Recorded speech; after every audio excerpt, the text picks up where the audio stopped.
team, listen up. You all have been missing way too many plays. And it's time to make some changes. Effective immediately. You'll all be joining my team, the NFHS Network. If it happens in high school, we got it covered. We've got your favorite high school sports wherever you want them, whenever you want them. Streaming live or on demand. Plus, with a few well-executed moves here, here, and here, you can find and follow your favorite school or team. But what if I... Hey! There is no I in the word team, but there is in the word clip, which is what you can do with our new clip and share tool. Watch the game, clip the moment, share it with all of your fans. It's simple, people. When you're teamed up with the NFHS Network, there's no excuse to miss another play.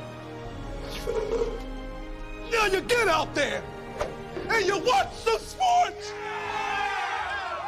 Your high school, your team, your game, streaming live only on the NFHS Network. Who's gonna slap that hand? It's his responsibility as Maldonado cranks one into deep left field. You can forget about that. Chris Maldonado with home run number 2 today. He's got as this one is ripped into left field. A bat flip and a homer for Tyler pitch Beck. is hit in the air, left field, going over Fiore. He's back at the track, at the wall. It's gone. A leadoff home run for St. Joseph's Regional. Ellis Garcia gets things started for the Green Knights. Here in the payoff pitch is hit in the air, deep right center field. That ball is high, it is far, and it is gone! A grand slam for Matthew Monteleone. And it kicks and fires. That pitch is hit in the air, deep right field. Get out of town! Michael, you waited up, and Marcus Johnson smacked it out of the yard. A leadoff bomb from the Cougars center fielder. Play the 1-2. Hit in the air, deep left field. That ball is high, it is far, it is long gone off the house. Makai Moore with a go-ahead 2-run shot way out of here. That Miller pitch is a breaking ball, cut on and missed. Hard strikes out the side of the third. We head to the home half. But the first pitch to Hollander is belted in the air, deep left field. That ball is high, it is far, and it is gone. Matthew Hollander wastes no time, getting Milburn on the board here in the first inning.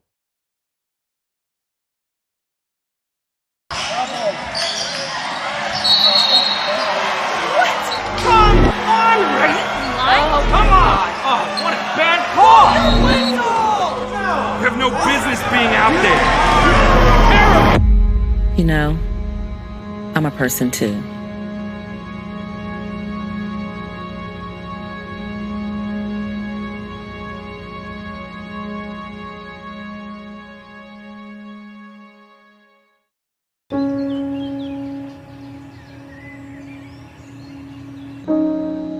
This high school gym used to be packed most nights.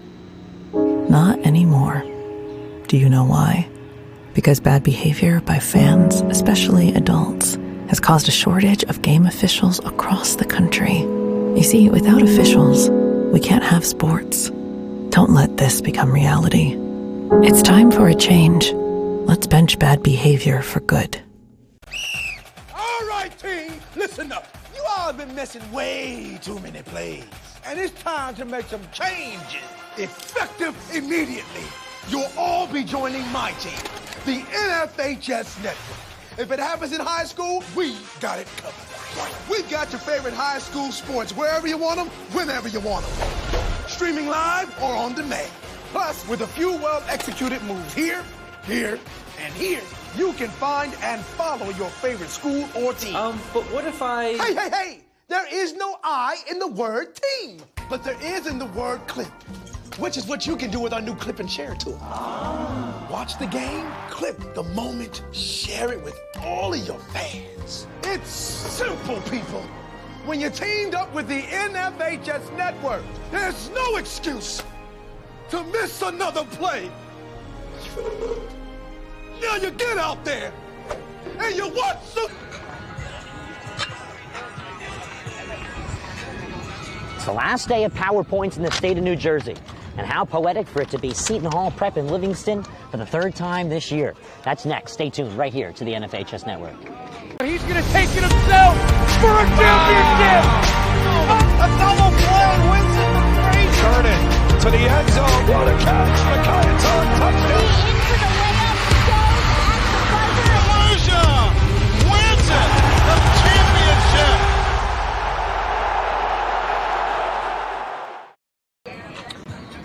Good afternoon and welcome to Livingston High School's oval baseball field. Right across the street from the Livingston Municipal Building and Police Department. My name is Ryan Lowry, joined alongside Zach Swibell on the broadcast. The Seton Hall Prep Pirates have taken down the Livingston Lancers both times so far this season, once in the regular season at the Kelly Athletic Complex and the second time at the Kelly Athletic Complex, acting as a neutral site between these two teams in the semifinal round of the 90th Greater Newark Tournament. Last time these two teams played, as I said, in the Greater Newark Tournament was on Saturday. Seton Hall Prep walked it off thanks to the bat of Air, sneaking it right by Maiello at second base for the walk-off victory in 7.5 innings of play it was. Zach, let's talk about the two pitchers on the mound today, and both really have a lot to offer. So Marcelo Harsh, I got to start with Seton Hall Prep. It seems like every single time he's on the mound, he comes out with the win. He's 4-1 on this season. He's been absolutely immaculate. He's got a brother as well that is phenomenal. As for De Palma, he works very, very quickly. It's got to be up to these Seton Hall Prep batters to take their time and step out of the batter's box and really try and get out of his rhythm, because once he's in that rhythm, he is pretty much unstoppable, and it's going to be very hard for Seton Hall Prep to hit against him if he is throwing the pitcher the second that they step into the box. And on the other side, Jonathan De Palma, one of the quickest working pitchers in Essex County, also one of the most one of the most efficient pitchers in Essex County. We're having trouble with my speech today. One of the most efficient pitchers in Essex County is Jonathan De Palma for the Livingston Lancers. He is consistently throwing strikes, hitting his spots. He only really tops at mid-80s at the best when he's in game competition. However, that doesn't change the fact that he will stump hitters with his off-speed pitches, and his consistency is immaculate. Oh, yeah, you definitely have to talk about that whenever you mention his name, and that's just one of the things that you really have to look out for, especially as a batter. Just try and throw off his rhythm, and whatever you can do to throw him off of his game, you have to do it, but it's very hard to do so. We're minutes away from first pitch. Just a reminder, in about a half hour's worth of time from now, it's the big game between Red Bank Catholic hosting the Milburn Millers down the shore. Kevin Connolly will be on the broadcast for that one. First pitch is scheduled in 28 minutes' time. But right here from Livingston, Essex County, New Jersey, we have the third and final matchup between these two teams before the playoffs begin in just over a week's time. Stay tuned to the NFHS Network. Do you want your school to be covered by the #1 live stream service in the state of New Jersey so the entire country can see moments like this? We play once again. Free kick coming for the Mountaineers. Short shot on goal. On post. And West Orange gets the goal, and they win. They take down the #2 ranked Seton Hall Pirates. Bullock takes the snap. He's going to take it himself. High school. This afternoon's game between the Seton Hall Pirates and your Livingston Lancers. We're going to call out our starting lineups, do our Star Spangled Banner, and then away we go.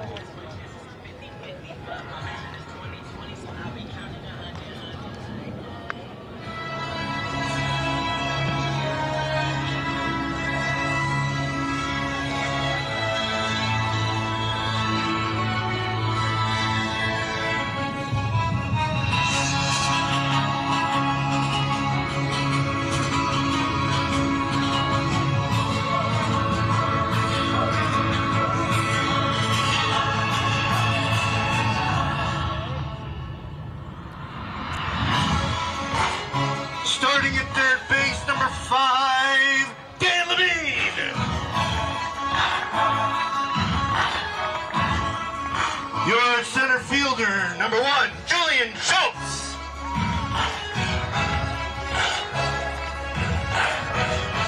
Behind the plate catching, number 20, Miles Side.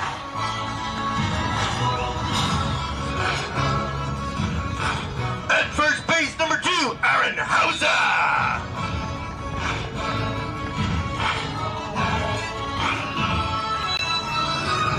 Your DH today, number 10, Brandon Cooper.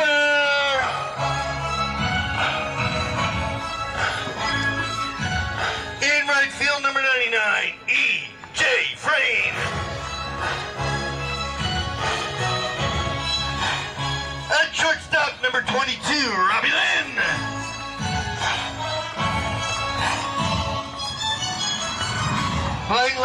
number 21, Nick Cullen. At second base, number 11, Joey Maiello. And on the mound today, number 7, pitching John Palmer. At this time, we ask you if you can please rise or remove your caps as we play our Star Spangled Banner.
Well, as the Lancers take the field, it's time for baseball. Let's take a look at who they will be up against offensively today on the Seton Hall Prep Pirates side. Batting first is the shortstop, Michael Burvetti. Ryan Probst will bat second and play second base. Henry Ayers is batting third. He's the catcher. Batting fourth is Elijah Foster. He's designated hitting, for the pitcher today. Jordan Burwell is batting fifth, the first baseman. The sixth hitter is the left fielder, Will Mahala. Batting seventh is Evan Ravalli, the center fielder. J.J. Drennan is the third baseman. He'll bat eighth. And to clean up the order is Owen Barada, the right fielder. So a lot of big names in this starting lineup for the Seton Hall Prep Pirates as they're heating up. 12-8-1 they are on the season. They're an offensively powered team with a lot of young names to their squad that have a bright future. Who are we most excited to see today step into the batter's box, whether it be right or left? I'm most excited to see Barvetti. He's been absolutely electrifying all season long. One of the best hitters on this team, and yet he is only a freshman. He usually leads off for this team. He's playing first base, and to be able to earn that leadoff spot on your varsity team as a freshman, especially at such a good baseball school and such an intense athletic school like Seton Hall Prep, is a very tall task, and he did just that. He's been phenomenal all season long, and I'm looking at him to perform very well in this game and in the tournament finals in Verona against Milburn. Yeah, that's right. As you were talking, you mentioned Verona. You squeezed Verona in there by accident. That's the site of their game versus Milburn this Saturday. It's the second time these two teams will meet in 3 years in the finals. It will be at Paul Goltz Field this year after 2 straight years. It's being at Montclair State University's Yogi Berra Stadium. Michael Burvetti will lead off, the shortstop for the Seton Hall Prep Pirates. As we are ready to go today, we'll have the defensive alignment for the Lancers ready in just a minute. Ryan Lowry turned alongside Zachary Zweibbell on the broadcast today. It's a beautiful afternoon, a little windy here from Livingston High School. Burvetti wears number 11. And the shortstop will dig into the righty batter's box and the pitch. It's a chopper. This one's going to fit into Lynn's glove at short. The throw nowhere near in time as it's scooped up by Hauser in the wind. Number 32, infield single. Ryan Probst. So Burvetti will lead off with an infield single. It's one of the things that you see out of those younger guys, just the hustle and the grit to be able to just run to first. A lot of guys, you will see them slow down, especially some of those juniors and seniors, but not Barvetti. Yeah, Barvetti, the sophomore, with a decent lead off. The first bunt will be laid down. It'll rolls foul, close side to us. Third base side, that is. Daniel Levine, the third baseman for the Livingston Lancers today. He's also played a lot of center field. Lancers trying to get more experience in the infield. Obviously, they have a lot of trust in Schultz, the sophomore, who is now the center field position. He's played both right and left field with the Lancers. So the count is 0-1. We'll check Barvetti. De Palma's throw to first a little high. Not the best angle we could have hoped for today, Zach.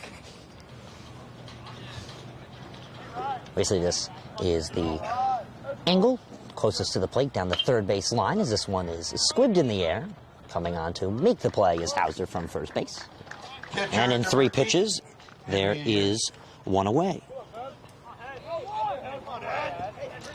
Usually at Seton Hall Prep's Kelly Athletic Complex, we're in center field of Porcello Field, right center field, that is. A little different today. We'll get the best angle we possibly can for you. Reminder, at 4:30 is Red Bank Catholic in Millburn. Little Shore Conference hosting SEC showdown. Kevin Conley on the broadcast as the swing came around. 0-1 count now to Henry Ayers. Ayers, the righty-lefty, or the lefty-righty, pardon me. Swings lefty, throws righty. The 0-1 pitch. Caught on a miss, 0-2.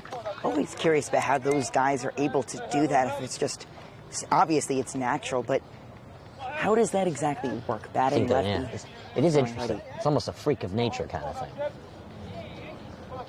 The 0-2, runner goes. Pitches in there for a ball. The throw to second is in time. They got him. That will not do the inning because it was a ball, but that will retire the runner on base. There's 2 away. The Lancers started walking off as if that was it for the inning. It was an excellent throw. Got to give him credit for that. Barvetti is out stealing second from his infield single. 2-2 count now. That was a perfect throw. Machine gun mile side, I call it.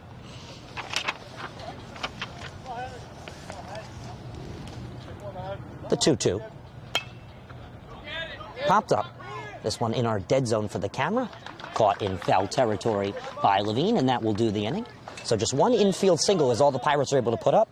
They go 1, 2, 3, 4. We will go to the next inning. The bottom half of the first. Lancers come to hit next. Stay tuned to the network.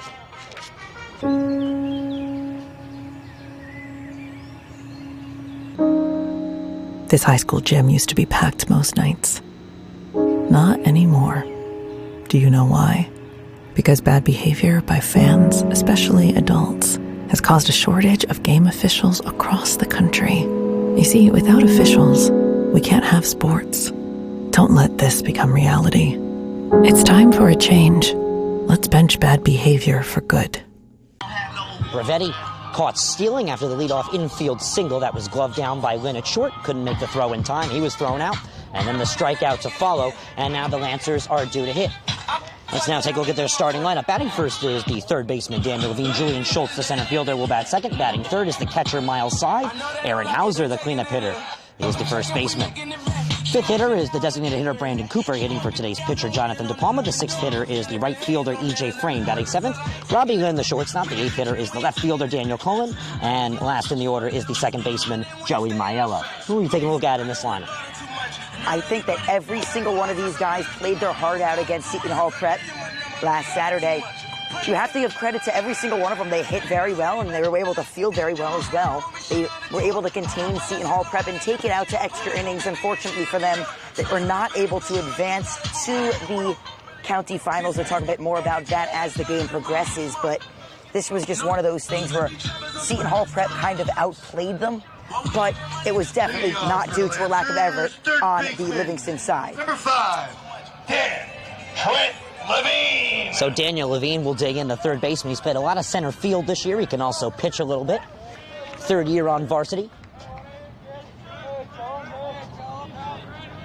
Marcelo Harsh, 4-1 on the year, takes the mound for the Pirates. He winds and deals this one in the dirt. 1-0. seems as if Seton Hall Prep is resting a couple of their guys. Burwell usually bats first, plays first base. He's not in the starting lineup for today. He's actually batting fifth. No, but you do have a good point. An interesting realignment of the lineup there, isn't it? Yeah, Burwell usually batting first. He's bat first predominantly pretty much all year long, and he's not playing that first base position either. The 1-1. In there for a strike, 1-2. It'll be interesting to see how many... They posted Burwell in at first base today. They just batted him fifth, which is interesting. Wasn't expecting that. The 1-2. Levine gives this one a ride deep to center field. Coming in as Ravali, and he makes the play. It's definitely going to be interesting to see what Seton Hall Prep does on their substitutions. They obviously have a very big game coming up Julian Schultz next Saturday in Verona against Milburn for the county finals. So it's going to be a very big game. Obviously, you don't want to tire your players out too much, but it is a Wednesday, so you will give your players at least a couple days to rest before. The center fielder Julian Schultz digs in and takes a breaking ball high. 1-0. Yeah, it's a good point. I wonder why Burwell has moved to the fifth position in the lineup. Burwell only a freshman. 2-0. That one misses the frame. So you covered Montclair Milburn. Milburn definitely the better team in that game, Zach? Yeah, definitely. However, Milburn did leave a bunch of runners on base. Bunt pulled back. 3-0. Was a big issue for them. They had back-to-back innings where they ended the inning with 3 runners stranded on base. Definitely something to work on. The 3-0 to Schultz. 4-pitch walk. Schultz doesn't see a strike in that at-bat.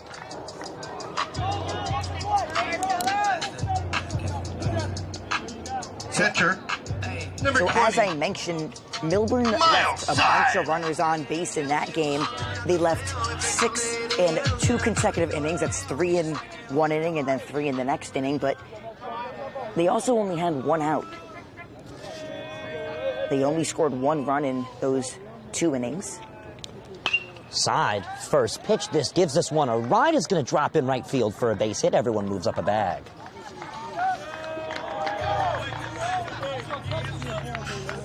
Side gives the first pitch a ride.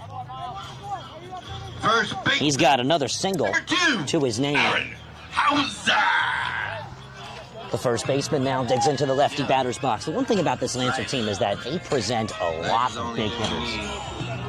Yeah, this Lancer team, they want to hit home runs. Obviously, there's no fence here, but whenever they get the opportunity to, they want to drive in as many runs as possible, not go for the base hit. Side gets himself his 30th hit of the year right there. He leads the team in hits so far this year. Misses for a ball. Count is 1-0.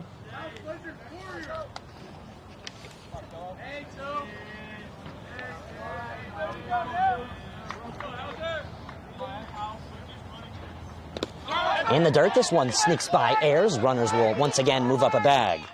Schultz now has himself on third. Trailing is the pinch running Brady Eric.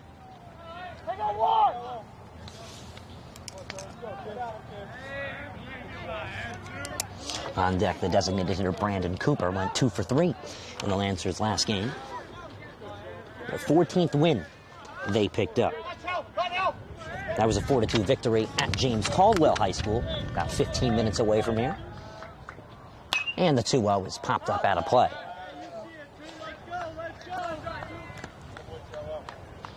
Obviously, this is the last day to submit PowerPoints. Means that the way the standings are produced by NJ.com for your section within your group is final after today and will be posted officially by noon of tomorrow. The 2-1. That one snuck by Ayers, not too far away. Keeps the runners at their bag. Count is 3-1.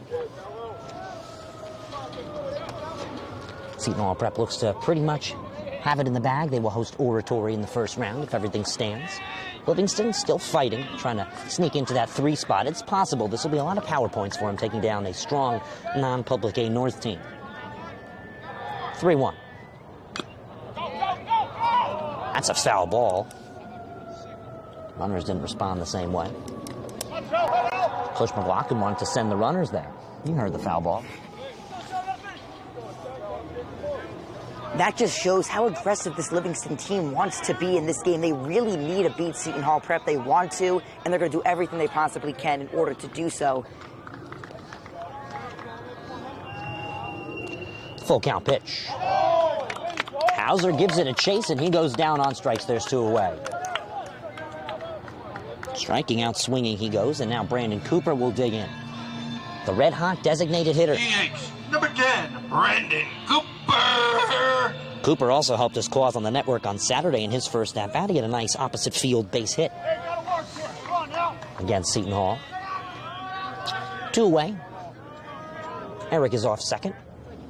Schultz is off third, fouled away. Eric pinch running for Miles' side. He picked up hit number 30 on the year.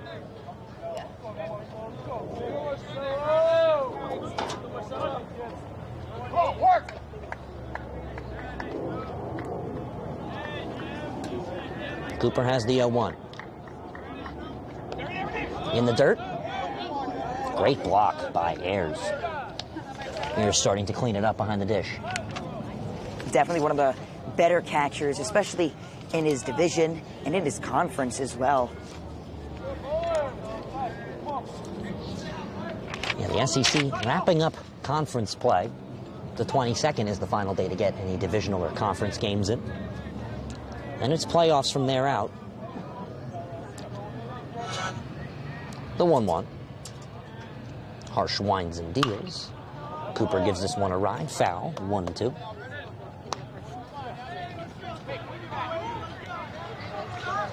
He makes nice contact. He sees through the ball.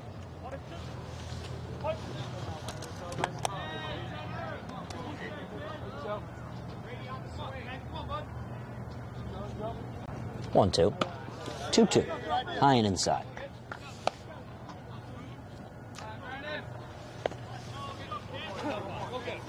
Del Barton absolutely surprised by the loss to Milburn. 6-3 was the final score. They put on a lot of pressure in the first inning. Couldn't get anything to go. Stranded runners on bases a lot. Might have been the most this season where they've stranded runners for them.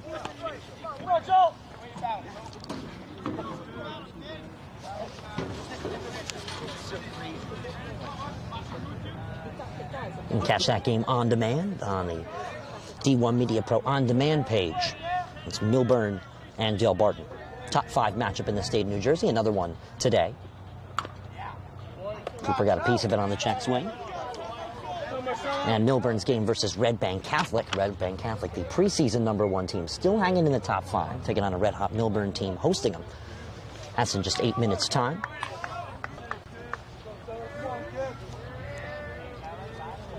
Second and third, 2-2 away. Marcelo Harsh winds and deals. And Cooper chases. And he'll get tagged out on the drop strike 3. So 2 runners stranded on base after a hit from side and a walk from Schultz prior. That will do the inning. We go to the second. 0-0 tie score between Seton Hall Prep and Livingston on the last day of Power Points in the state of New Jersey.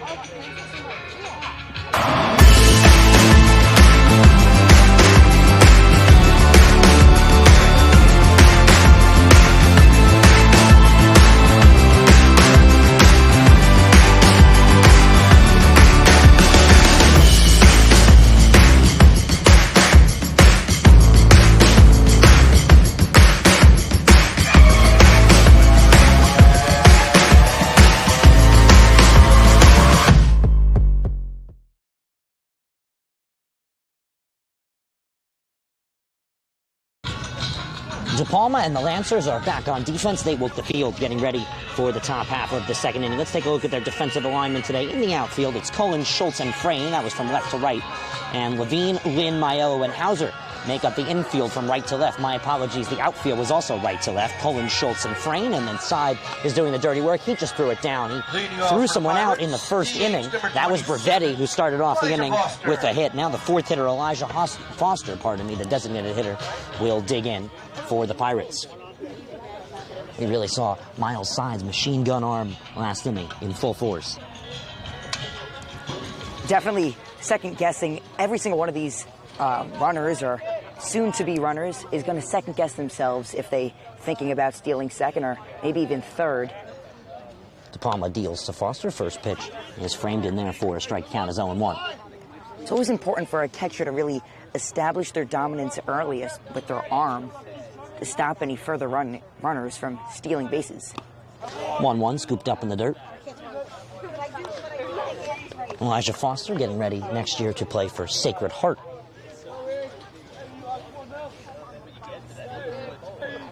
One. 2-1, now we got a knock on wood, but not too much wind so far. We were anticipating a windy day.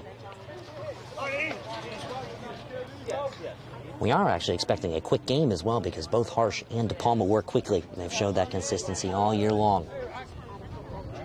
2-1. 3-1.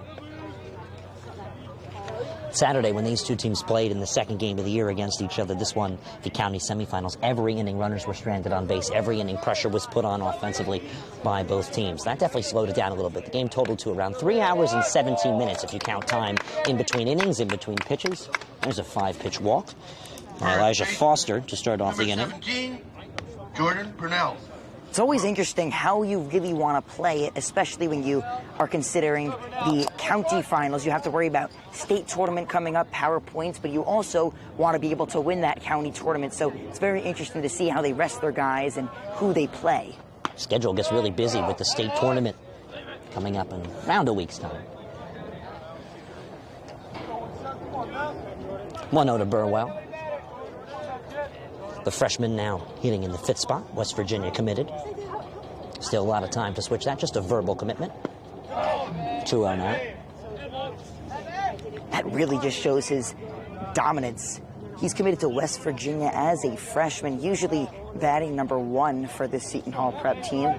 Today he's batting 5. 2-0. Well outside, 3-0.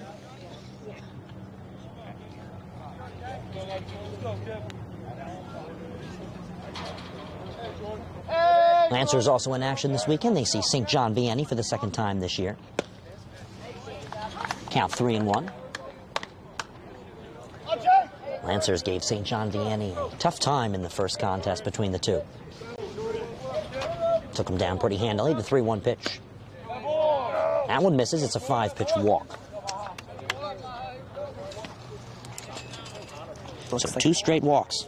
Looks like we might have a mound meeting. It's very rare you'll ever catch De Palma struggling on his own Livingston mound. We'll have to see what the conversation is about. He's had a very storied high school career. 2 years ago, he actually got to start his sophomore year on opening day. Took down Newark Academy 10-0 from across town.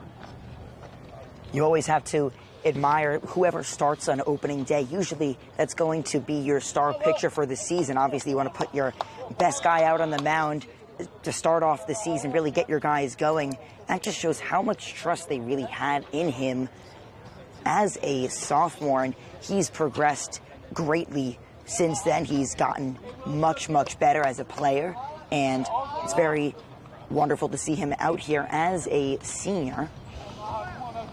Number 10, left fielder, William Mahala. Lancers also in action tomorrow as they will host West Essex.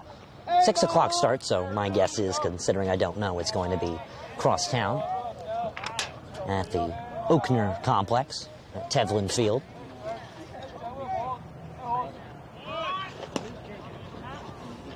And check the runner at second. He was well off the bag, and they got him. That's the second time Side has gunned the ball across the diamond and retired a runner.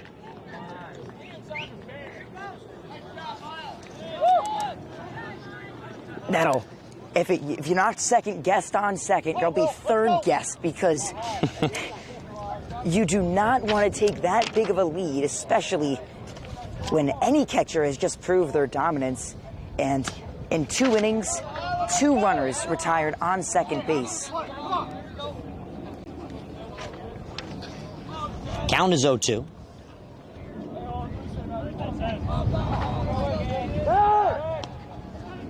Runner safe back at first. Will Mahala up to the plate. Already sees himself down in the count after 2 pitches. The Seton Hall prep team is usually much more disciplined. Never really any base running mistakes. That one just missed. Nice 0-2 pitch. Tried to get him to chase 1-2. Well, no matter how disciplined of a runner you are, you got to keep an eye on Miles' side. Can't really fool him out. He's your college-level catcher, and Ramapo is going to take advantage of that one next year. The 1-2. Grounded. Looks like that might have hit the glove of De Palma.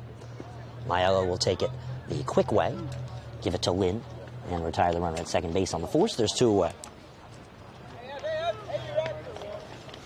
Center fielder number 1, Evan Valley. A bit too slow for a double play ball. And also hit off of De Palma's glove.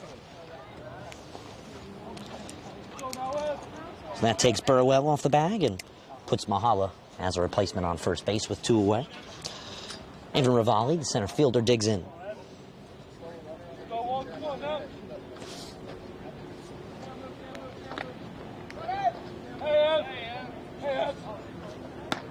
Pitch is high, 1-0.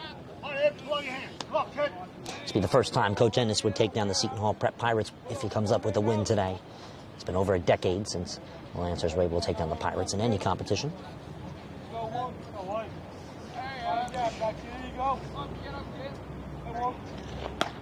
2-0. That's a very impressive stat in any competition. That's right. No sport, no... No, I mean like any competition in baseball, counties, regular season, preseason. 2-0, fouled away. I was about to say, they definitely won a spelling bee or something. I should have been more specific, I apologize. Any baseball competition.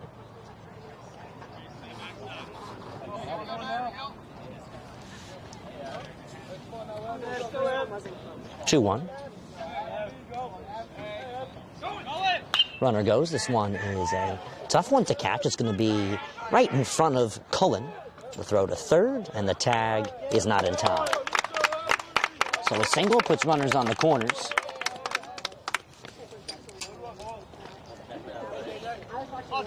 Third baseman, number 31, J.J.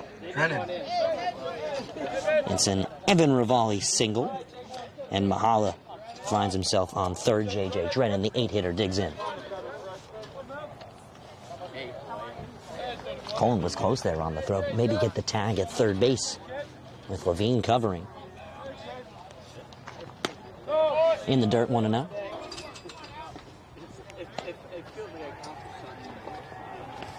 Owen Barada on deck. I'm trying to think now that you mentioned it. When was the last time a Livingston team has taken down Seton Hall in any sport? Maybe it was perhaps tennis a couple days ago. Livingston usually tends to give Seton Hall Prep a ride in tennis. 2-0.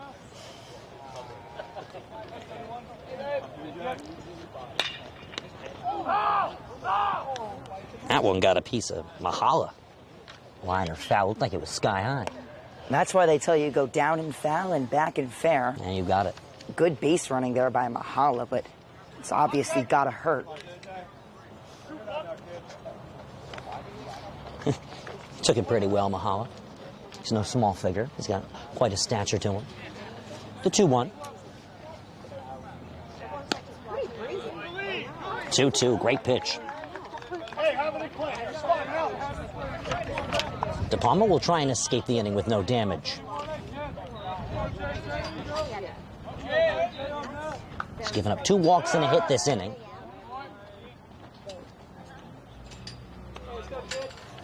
He's given up 2 hits so far today.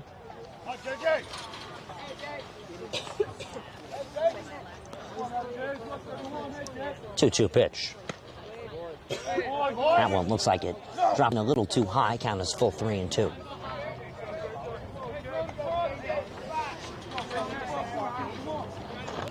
Expect to see the runner on first moving. Full count, 2 outs.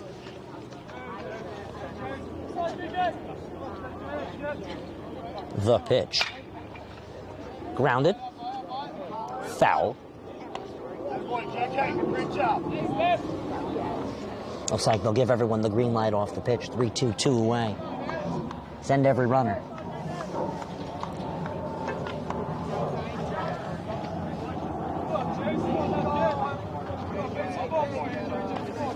I'll probably hold Mahala at third and give Rivali the go sign, give him a head start, maybe squeezing 2 runs off the single. And the pitch, that's what they'll do. This one chopped to third. Levine attacks it. It's right through his glove, and it will sneak into the outfield for an error. That will score Mahala and the first run of the game. Right fielder number 5, Owen Barada.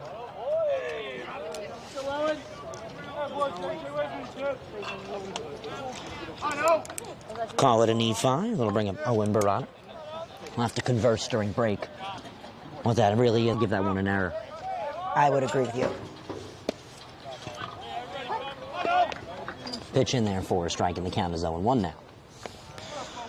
Barada up to the plate, the right fielder.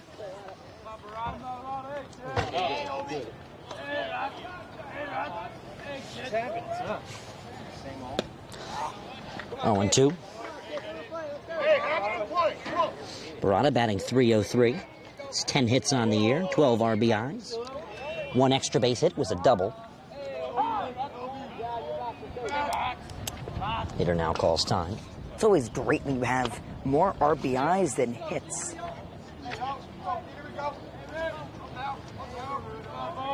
The 0-2 pitch.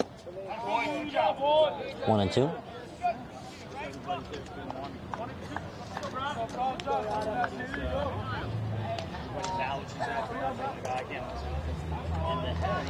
It's Palmer working a little slower than per usual with the 1-2 pitch.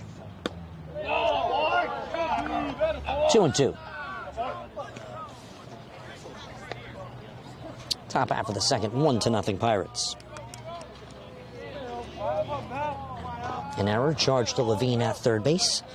Off the bat of J.J. Drennan. Scores home Mahala.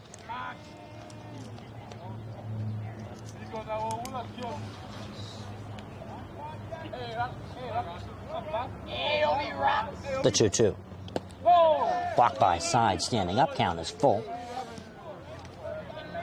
I knew this was going to be a competitive one. These two teams dead even this year. Livingston obviously not too thrilled about their performance on Saturday, even though they played a very good game. They ultimately did not come out on top. Full count, this one's popped up. Looks like it's going to stay in the infield. Maiello charging onto the grass, makes the catch. That's not after the Pirates put some damage on. They're up 1-0. Stay tuned for the bottom half of the second. Stay tuned to the NFHS Network. Pirates lead 1-0.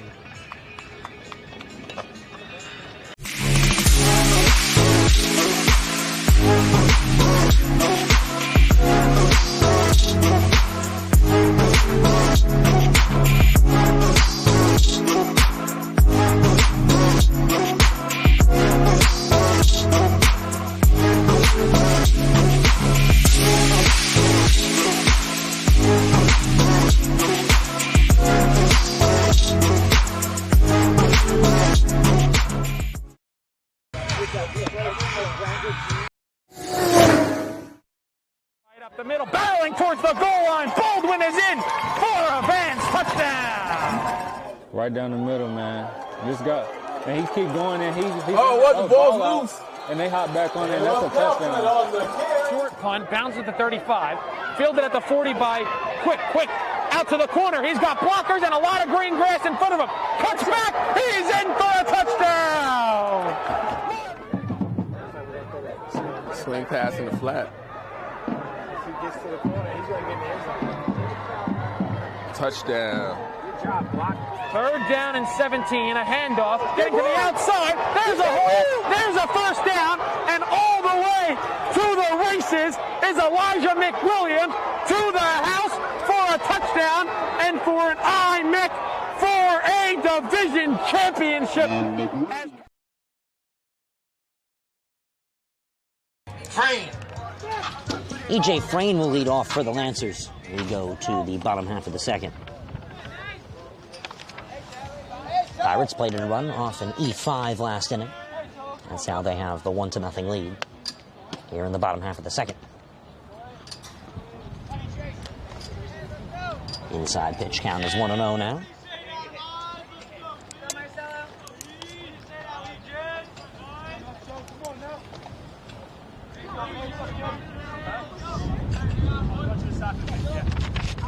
Wind starting to pick up.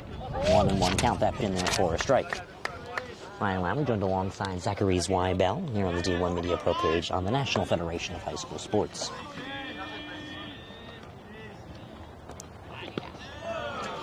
That one gets by Ayers once again, 2-1.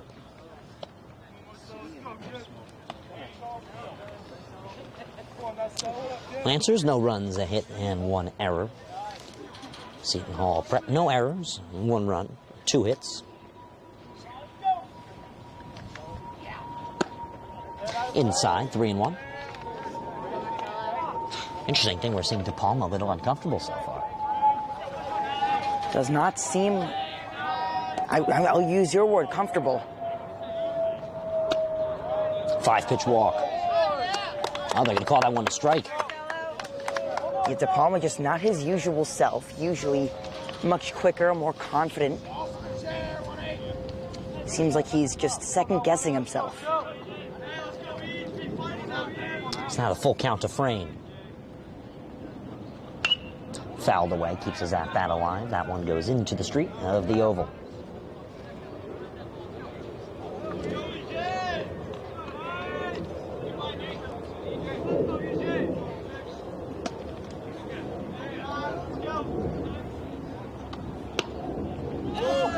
That one runs inside. Great at-bat by Frame. Robbie Lynn will now take the plate. Number 22, Robbie Lynn.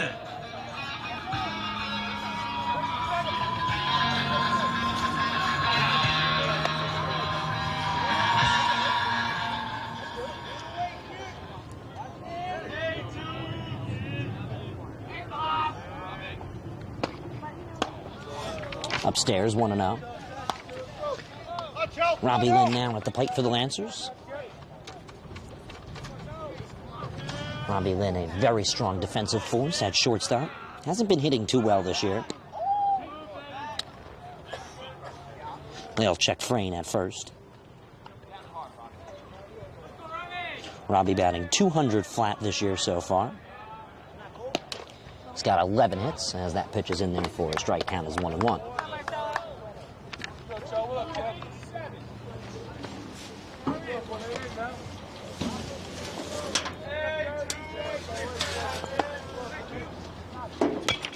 Fouled 0-2.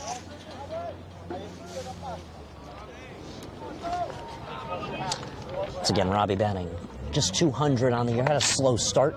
Also pitched on Saturday against Seton Hall. 3 pitchers the Lancers put up against Seton Hall in their matchup on Saturday. Those 2 very important games. Seton Hall, Livingston, and then Milburn, Montclair, the victors of those 2. Seton Hall and Milburn. That one runs low, 2-2. Scrape the dirt. Livingston 5 games over 500. Seton Hall 4 games over 500. Seton Hall also a tie on the year so far. That was to Montclair in a very cold game to open up the year on the 3rd of April. Upstairs, count is full. You can really tell it's windy by seeing all that dirt. That was a very long game. I was there. They ended that game early. I was there too. Don't forget about me. Yeah. You were. They ended that game early because the sun went down. There's no lights at the Kelly Athletic Complex. Fouled away. Both schools did not want to get the game back underway. If you think about it, they restarted the game, would have had to do an hour warm-up, maybe just for an inning. They actually waved off what would have been the top of the 8th inning. And they were in the middle of it, too. It was in the middle of the top of the 8th inning, and I believe Seton Hall Prep was struggling to check the runner at second and snuck by the shortstop, covering the bag every time, and he quite simply said, I couldn't see, and that's what the umpire said, all right, we're not going to try and play another inning, we'll call it from there. You know, a tie is, especially in baseball, pretty much a loss for both teams. Yeah, essentially. In the dirt, ball 4. Just because who else is tying?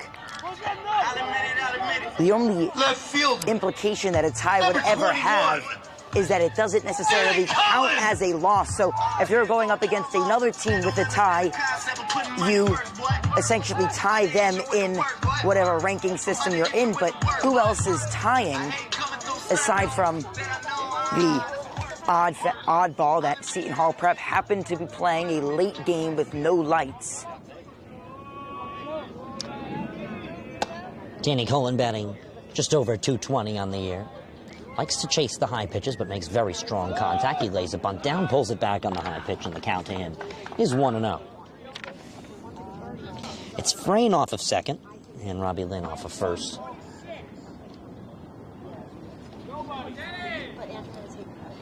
Very sunny day. It's got to feel like it's over 65, although it's 64 according to our calculations. Bunt drop down. Harsh is going to struggle to field it, so he'll throw it to first. He'll get Cullen, but the runners are moved over. And now the lead run for the Lancers is off of second base. That's Robbie Lynn. And the tying run is now on third base. That's E.J. Frayne. So a sacrifice for Cullen. I really like that decision of bunt. Moving both runners over. Leading run now stands 180 feet away.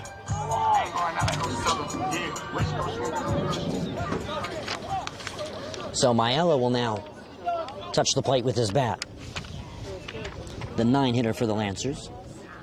He's played both second and third base, and he's going to drop a bunt down. It's going to be foul. Count is 0-1.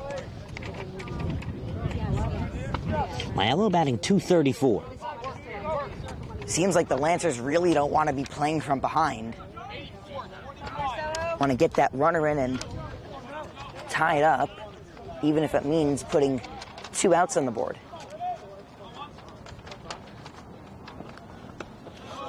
Low 1-1. 11 hits on the year for Joey.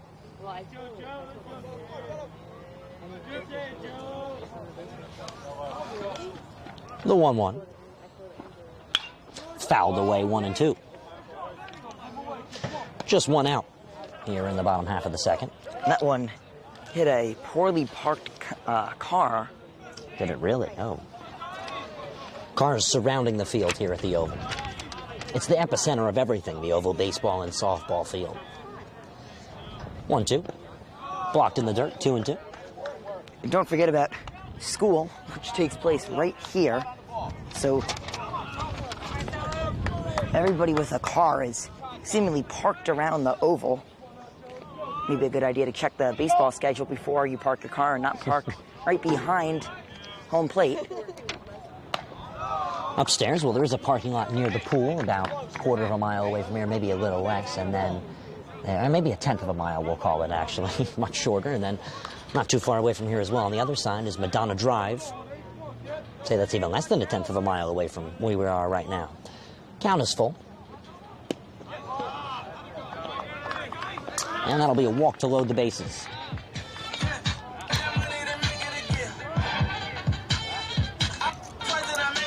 Top of the order now, due up Daniel Levine. He's got the bases loaded. Number 5, Dan Trent Levine.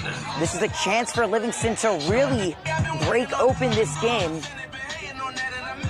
They haven't beat Seton Hall in, you said, 10 years. They lost to them in the semifinals of the county tournament. This is a chance right now for them to take what would be a very big lead. A base hit would score 2. Put runners on, it would probably be second and third. If a runner would advance on a throw down to the plate. So it looks like it's just not going to be Marcelo's day on the mound. Freddie Berger. Fred Berger will take the mound. We'll have a line on Marcelo and Freddie next. Stay tuned. Pitching change right here on the network.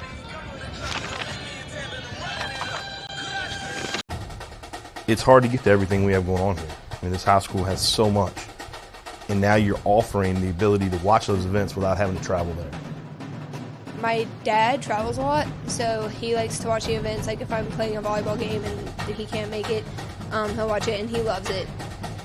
I think it was homecoming. It was Friday night, And it was a punt return, and I returned it all the way back for a touchdown. And then, of course, I showed all my family members, and they really liked it. They liked to see what their family members can do. Golden Lions. I think this broadcast is essential because our team is global, and we got people all over the world going to watch the game. So without this, there's no way they can do that. These kids and these players feel loved, they feel important, and by broadcasting it, you have a bigger group that you're reaching that allows them to know those kids.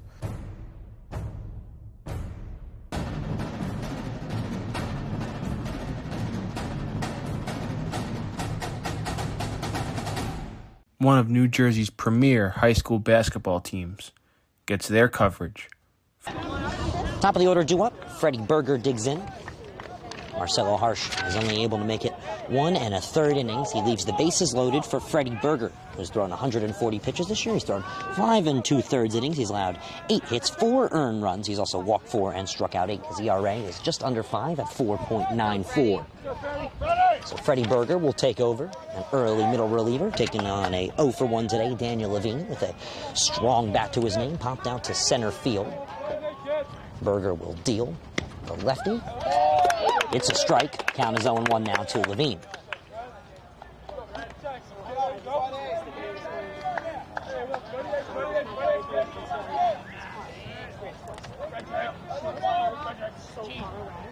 Breaking ball, grounded to third. That one sneaks by the glove. It'll score 1. Will it score 2? McLaughlin waves home Lynn. And the Lancers take the lead and have now runners on second and third. 2 RBI single for Daniel Levine. He snuck it right by his own position of third base. J.J. Drennan could not handle it.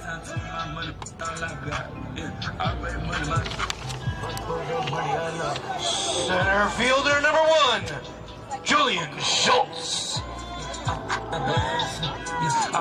Just like that, Livingston takes the lead. Does not seem like things are going the way that Seton Hall Prep had envisioned it.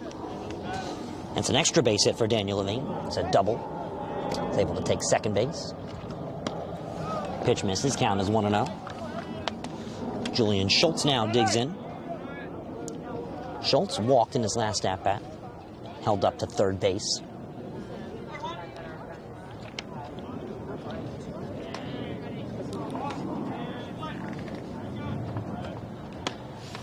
You got to take this one with a grain of salt because Livingston was in a, not the same, but similar situation last time they took on Seton Hall. They had a lead and they couldn't hold on to it.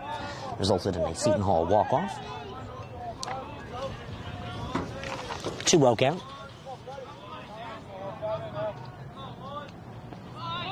Bunt pulled back. Count is 3-0.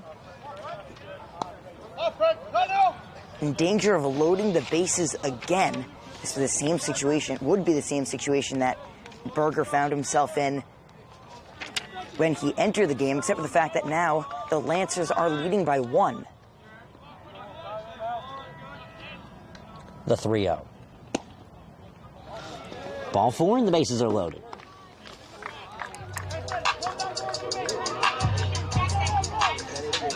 Catcher, number 20, Miles Side.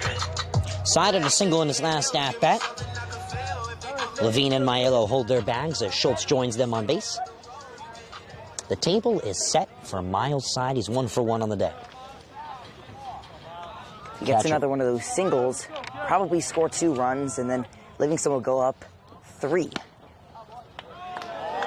That one looks like it just missed. Count is 1-0. Maybe a slight bit too high. Maybe the neck level of Side that pitch was. Count is 1-0.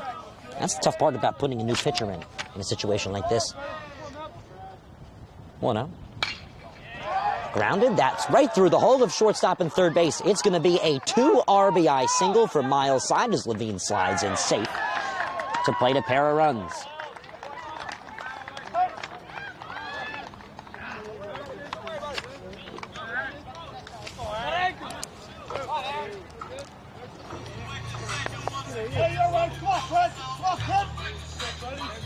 First baseman, number 2, Aaron Hauser.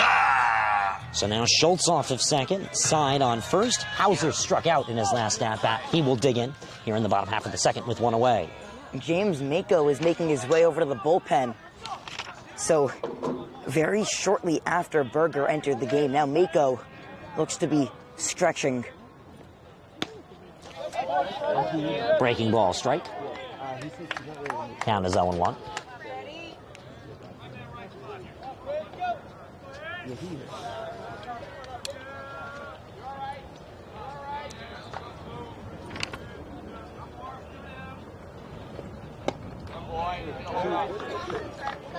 Oh, 2, he did not go around, so it's 1-1. Eric, the pinch runner, for side off of first base. 1-1 with 1 away.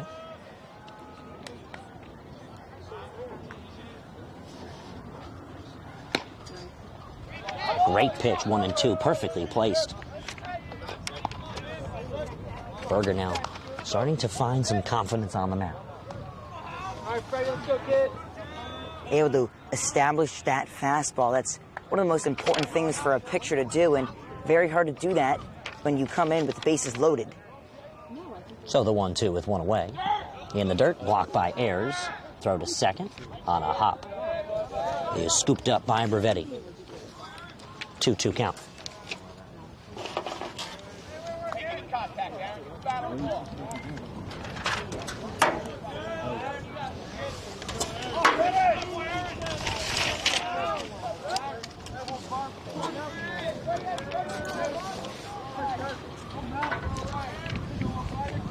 Two, 1 away. Count is full.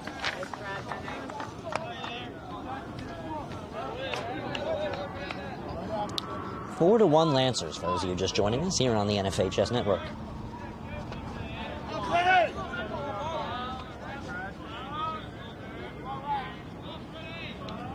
Full count.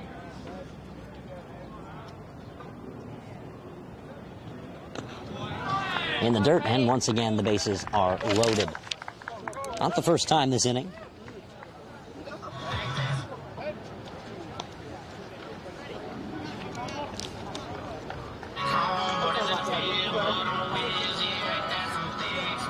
Hauser remains 0 for 1 with a walk on the day. And here's Brandon Cooper. The Pirates talk things over. Zach, what can they be doing right now? They've just got to establish his fastball. That's the only issue that he's having so far. He has not been able to consistently throw strikes, and this has been detrimental to the Pirates all season long. When a pitcher's not able to establish their fastball, they're not really able to work around the batter the way that they usually do. They start to get uncomfortable. As for any pitcher. Well, Cooper chases that off-speed pitch. Count is 0-1. We'll see if this gives the Lancers any offensive momentum. Speaking of pitchers, looks like Livingston has somebody warming up in the bullpen as well. Yeah, that's far side. Kind of hard to see here with the glare of the sun. 0-1 count. Bases are loaded. In there for a strike. 0-2 count. Cooper sees himself down on the count.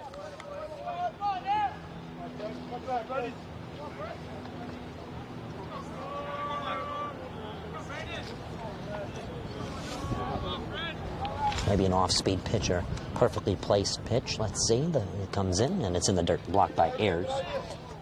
Pirates missing their spots, really not helping.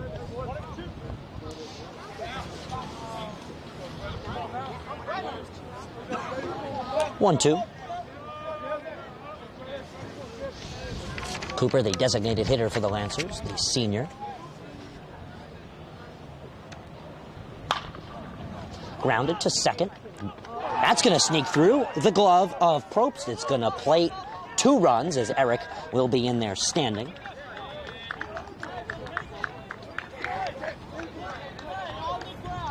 If the momentum wasn't shifting already, it definitely is now. That should have been a double play ball. Should have gotten them out of the inning, leaving 3 runners stranded on the bases. Instead, Livingston adds on 2. Number 99, right fielder. And still, 2 runners on. Now at the very middle of this lineup. Might have to be an E4 charge to Probst there. See what the verdict is. Frame, blocked by Ayers. Third in the pitch, Frame Up to the plate now.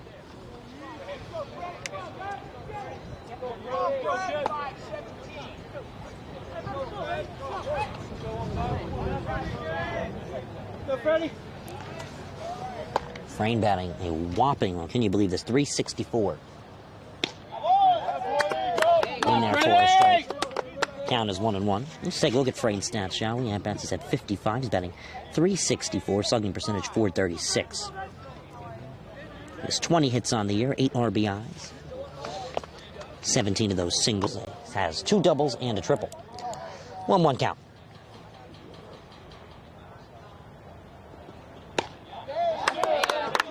In there for a strike. Count is 1-2. This will be a big momentum strikeout. Hopefully can pull him out of the inning with maybe another out coming.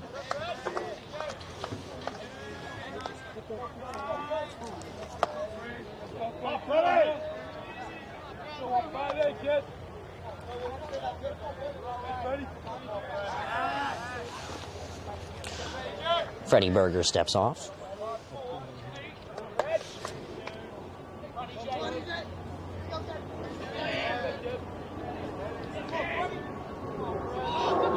One, two. There's a deep one in between right and center field. That one's going to drop towards the softball field. It's definitely going to score 1. It will score 2. Frayne might go all the way. He's being stopped at third with a 2-run RBI triple. And now the Lancers have an 8-1 lead.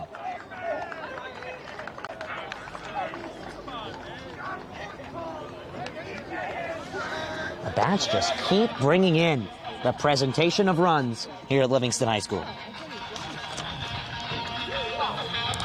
This was certainly not expected at all. This was expected to be close, and we thought we were going to get a pitcher's duel. Robbie Lynn! Now, Livingston leads by 7. It's only the second inning. Frayne with a triple, hit number 21 on the year for him. That's a 2 RBI triple. Robbie Lynn now up for the second time this inning. Count is 1-0. Now, I can't believe we're mentioning this. A public school threatening Seton Hall Prep with a possible mercy. 10-run difference after 5 innings. 5 offensive innings the Pirates would have to do prior to that happening. So that means we could go 4.5 innings. This one is grounded, glove down at second, and going the short way to first is Probst after checking the runner off of third. 2 away.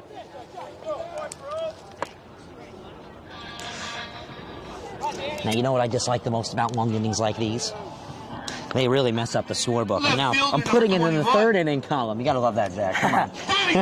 It's a messy one. Livingston will tell you that's a good problem to have. Yes, certainly. That was a triple from E.J. Frayne. Good job by Probst checking him, making sure he doesn't go home there. On the solid piece of contact by Lynn. 1-0 count.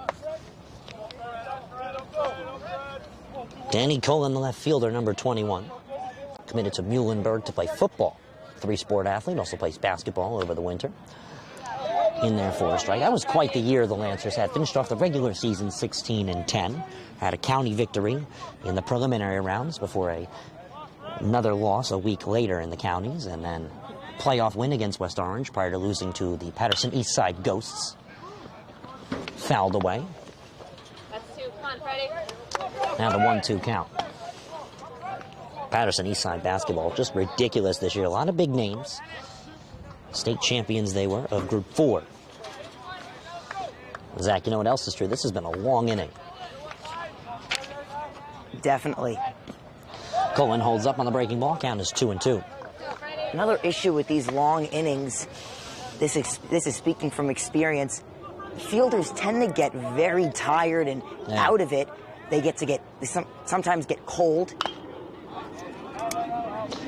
And they're not properly stretched, haven't been moving around very much. You can see in the outfield, Seton Hall Prep just trying to move around, do whatever they can. You see it a little bit in center field, but there's obviously not much you can do. You have a baseball game out in front of you, so it's going to definitely affect them on the bats. Pirates bullpen is working, the 2-2. Cullen, solid piece of contact. It slips through the glove of Brevetti off of the tough hop. It'll score run number 9. Now, we might have to give Colin a hit there. It was a solid piece of contact and a tough hop to charge against Bravetti. Second baseman, number 11, Joey. My hello. I'm going to give him a hit. What are you going to give him? I'm going to give him a hit. It was a tough hop. I think that's a hit. However, there have been a lot of issues in the infield today for Seton Hall Prep.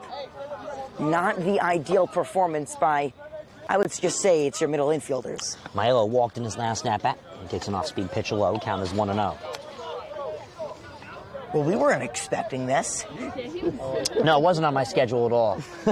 Absolutely not. I thought this was going to be a pitcher's duel. The moment I heard it was going to be harsh on the mound for Seton Hall, and then just about an hour later I was told it was going to be on the mound for Livingston, Jonathan DePalma. I was like, this is going to be a quick one. Two quick working pitchers who get comfortable at any field within their conference. Not quite the case. Both are uncomfortable, and Livingston's the one exploding offensively. Yeah, Livingston's the one that's really been able to take advantage of it. Remember, Marcelo Harsh came into this game 4-1 on the year. So that's going to go against his record as a loss Maiello, if they were to lose this game. Yeah, Maiello pulls back on the bunt. Count is 3-0. It's going to be tough to win. This will be Coach Ennis' first win against Livingston in his 9-year coaching career. I wasn't calling this game over. I was just saying that it's beyond his control. Yeah, absolutely. 3-0. Nice 3-0 pitch. Hard fastball down the middle. 3-1. Maiello had the red light. Like when you parked him on fire. Yes. Second-year varsity player, Joey Maiello, is first-year common starter. Plays both second and third base. Takes a strike to the letters. Full count and 2 away in the bottom half of the second. It's a Lancer explosion of runs. They're up 9-1.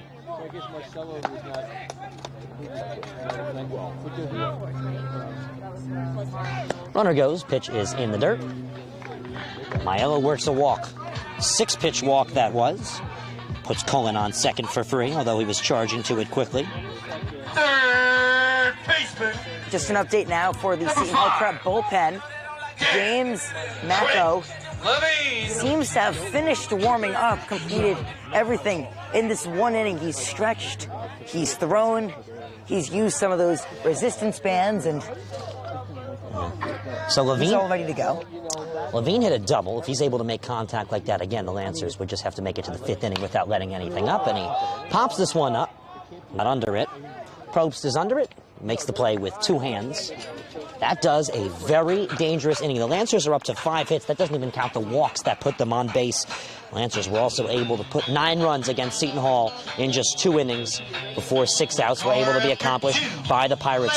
Seton Hall does have a run on the board. They struck gold first. They're going to have to do it 8 more times to tie it, 9 more to take a lead. Stay tuned. We're only in the 3rd inning right here on the network.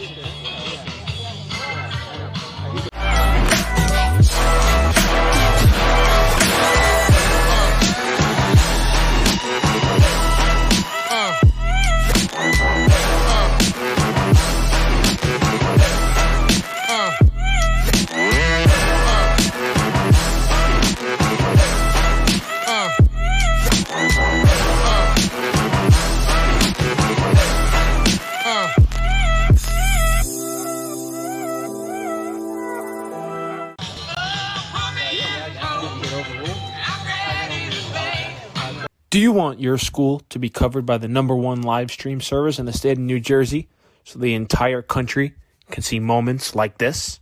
We play once again. Free kick coming for the Mountaineers. Short shot on goal. On post. And West Lions gets the goal. And they win. They take down the #2 ranked Seton Hall Pirates. Bullock takes the snap. He's going to take it himself. Barreling towards the goal line, and he's in. Charles Bullock from 3 yards out. And the Marauders lead it 20-7. Or be a witness to championships like these? Montclair are state sectional champions. They defeat Livingston 4-1. And the Mounties sweep the boys and girls brackets in back-to-back wins over the Lancers. 3-2. There goes the runners. Swing on and miss. Strike 3. That does it! The Cranford Cougars are the Last Dance World Series champions. Or have exclusive interviews with players and coaches. Maroon and Silver Star pitcher Teague Mulcahy. I'm here with Cranford star Ryan Jaros. We're with the Bergen Crusaders star of the game, Luis De La Cruz. Here with West Orange head coach Doug Nevins. And all right, now here with star goalkeeper Nikolai Matthews of this West Orange Mountaineer team. Nikolai. Here with Claire Manning after Montclair picks up a 4-1 win over Livingston. I'm here with Molly Brumback, the goalkeeper. Molly. New pitcher on the mound is Tyler Chen for the Lancers. He's pitched 5 times so far this year. Looks like they'll give De Palma the much-needed break, as this one, I don't want to say necessarily it's in the bag. It's definitely a favor for the Lancers for other pitchers as well, who are not as confident as De Palma. 204 pitches this year in 5 games. For Chen, he's thrown a total of 11 2/3 innings. He's allowed 13 hits. He's allowed 2 earned runs. His ERA currently stands at 1.2. Pitch misses, count as 1-0. He's plunked 1 batter in his time on the mound so far as well. The 1-0. Chen just settling in as he throws a strike. The count is 1-1. Now this is something that Tyler Chen is doing that I have to commend. He's establishing that fastball early, taking complete control. Look at that breaking ball. Can you replicate that? 1-2 count. I can't. I mean, I think I could if you gave me 10 years to practice. Wow. That was impressive. The 1-2. In the dirt. 2-2. But those breaking balls only come after you've established the fastball.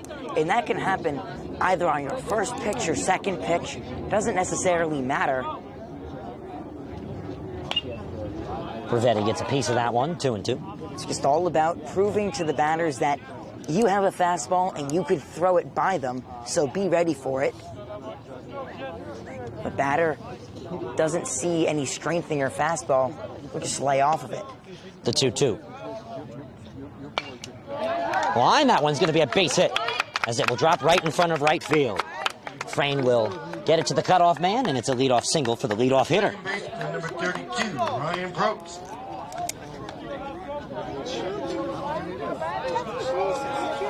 So here's Ryan Probst.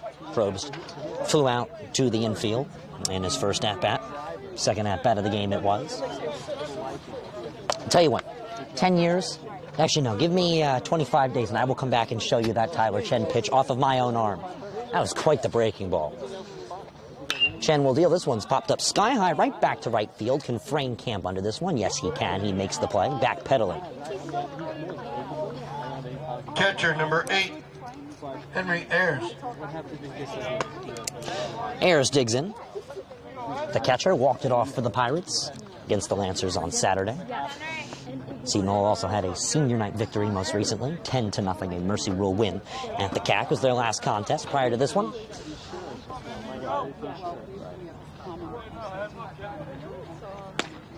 There it is. That one missed. There it is. That's probably one of the filthiest breaking balls.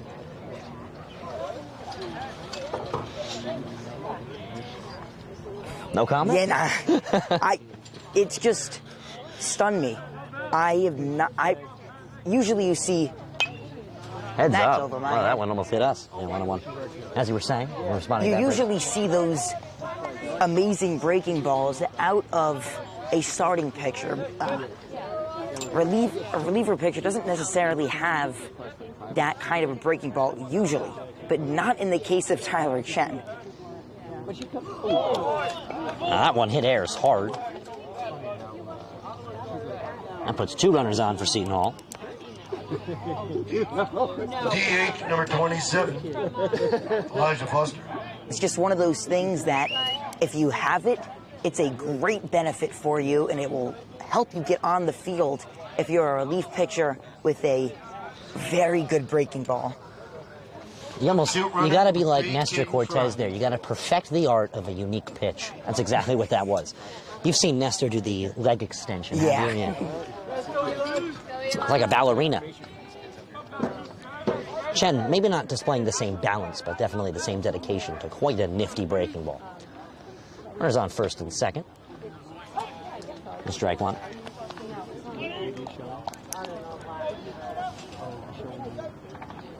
Foster walked in his only plate appearance today.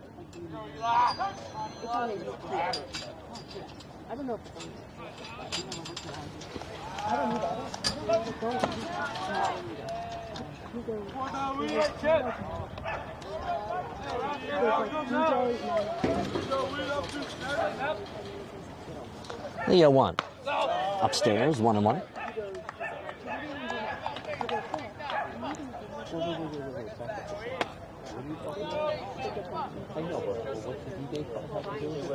He's acting like it's like up there. That was your editorial. No, I'm a bit of a. No, but I'm The entire time, I'm like, I'm thinking. Great pitch, 1-2. Foster has a 1-2 count with one away here in the top half of the third.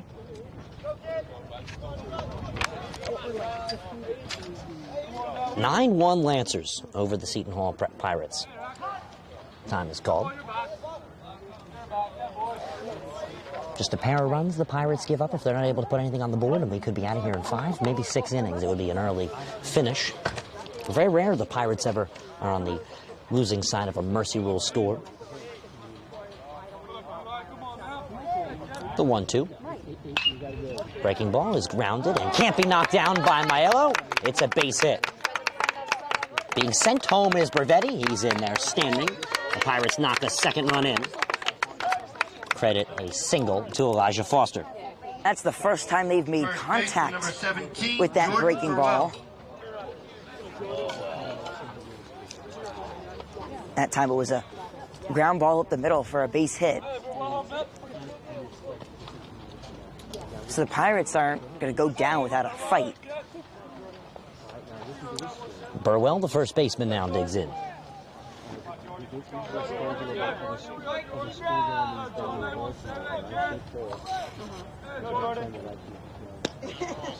Breaking ball just a little low. The count is 1-0. So can the Pirates twist all the way back in? It's going to be the question of the day.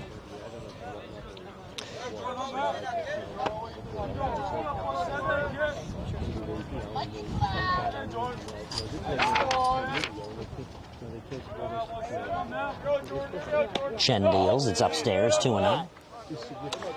I think it's interesting the Lancers decided to take out De Palma after only 2 innings, because, I mean, maybe run him 3 or 4. I get you want to give him a break, but he can go a long time. Especially, he only gave up 1 run. I mean, maybe they want him this Saturday versus SJV. The 2-0. 3-0. High school baseball, 7 runs, definitely accomplishable. Definitely achievable. Easier in football. Definitely. Got to make sure that your kicker can make the extra point. 3-0. 3-1. Yeah, as long as I'm not the kicker, I'm pretty sure you're in good hands. Ah, perfect.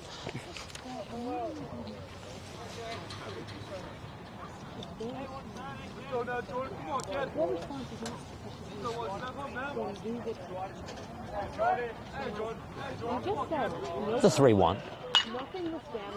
Chopper to second. Maiello will go the short way to Hauser. 2 away. My only question on that is, why didn't he at least attempt to turn a double play? Yeah, it's didn't interesting. even look at second base. That is an interesting point. I get it if you look at second base and you see that, okay, maybe I won't be able to get it and then runner might be safe at first, but he didn't even look. I thought he had it. That is an interesting point you make. We'll continue the 3rd inning. The top of the 3rd it is. This one popped up. It's going to stay in the infield. Chen is called off by Levine, who makes the play. And we go to the bottom half of the 3rd. The Pirates are able to plate a run with Bravetti. 9-2 Lancers. They come to hit in the bottom half of the 3rd. Next, stay tuned to the network.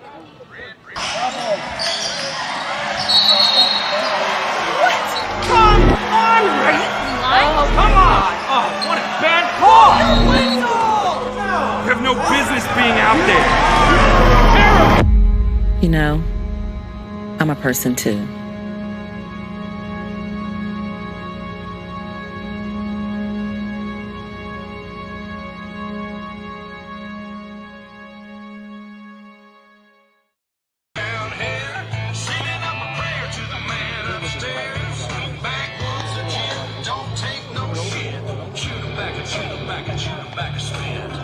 On the mound for Seton Hall, number 4, James Macko. So James Macko will take the mound for Seton Hall.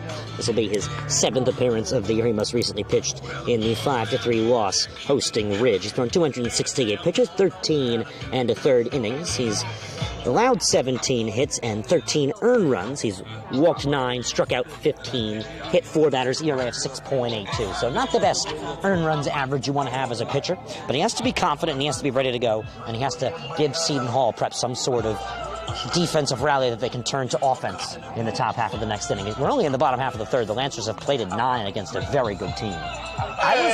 I was expecting Marklinger to come in, not Mako. Yeah. He's one of those guys that you would like to come in one of these situations and be able to get you a 1-2-3. I'm talking about Marklinger. To be able to get you a 1-2-3 and get you out of an inning very quickly and get you back into the batter's box and back on offense, where that is where you're going to be able to make up this massive, gaping difference. 7 runs Seton Hall Prep trails by, and on the defensive end is not what you want. Obviously, you can't help it in baseball. There's a top of the inning and there's a bottom of the inning, but if you can get out of that bottom of the inning as quickly as you possibly can, that's most definitely ideal. Bottom half of the third. Schultz will dig in. He'll be Mako's first test of the day as he winds and deals. Misses the frame, 1-0. Now the magical number for the Lancers in this 9-2 game is 3.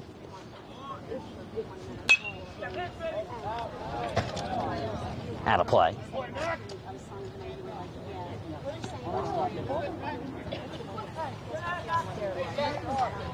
This entire Lancer order is putting their bat on the baseball or watching good pitches go by.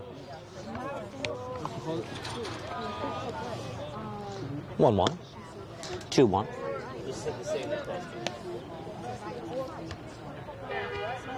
Well, at the bottom of the order, Cullen has a single on the day, and Maiello 2 walks.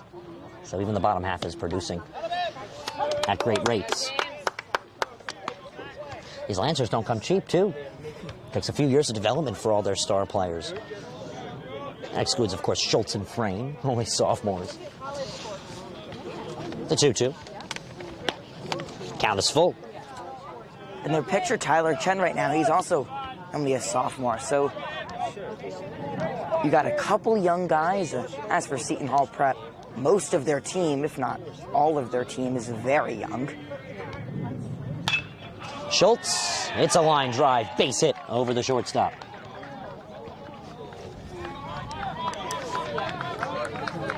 Schultz comes to the right side of the field as a lefty hitter. Picks up his first single. He moves for 1-for-1 on the day with 2 walks. I'd just like to talk about Seton Hall for a second.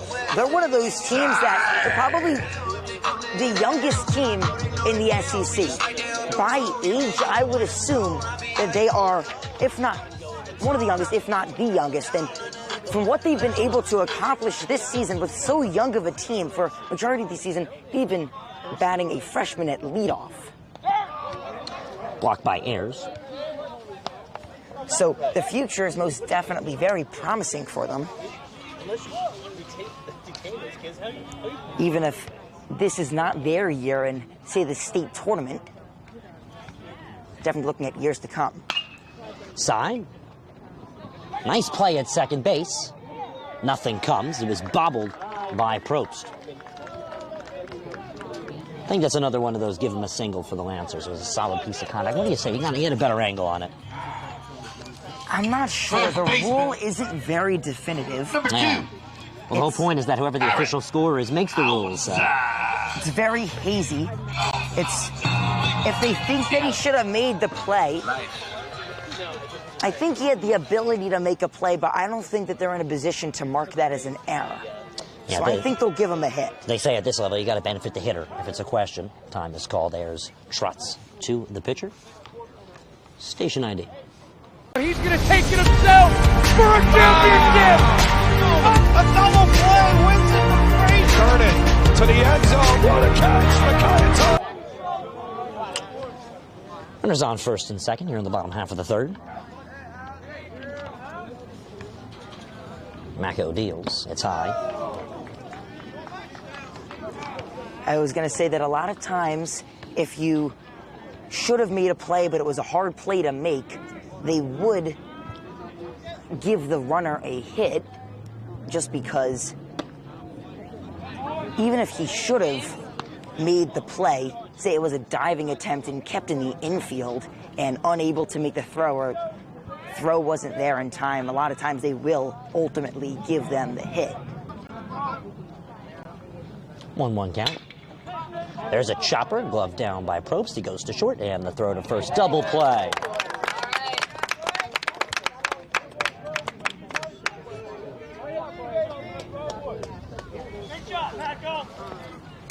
Now, I wonder if that's going to be what Seton Hall Prep needed.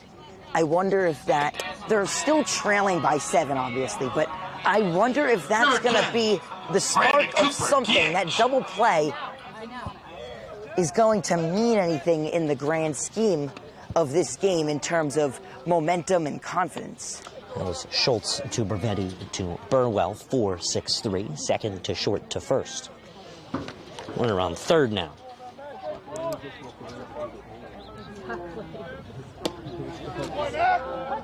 In there for a strike.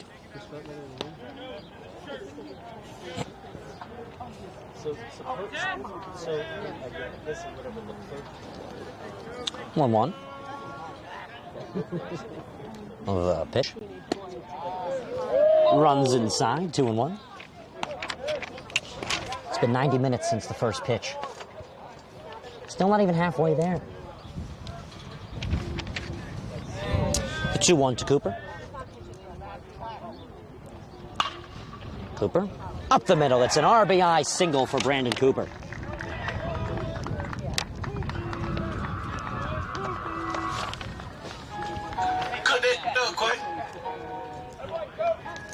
Number 99, right fielder, E.J. Frame. You know, DJ Barrett's so loud introducing E.J. Frame. I think you can say letter by letter there. I felt the whole town shake. You feel that? I certainly did. Check the runner at first now. Checking Cooper. Burwell applied the tag. Cooper already on the bag. Not the most solid piece of contact there, but perfect placement does the job. That one in there for a strike. Count is 0-1. 10-2, the Lancers lead. Frame 1 for 1 on the day, also has a walk prior to his triple.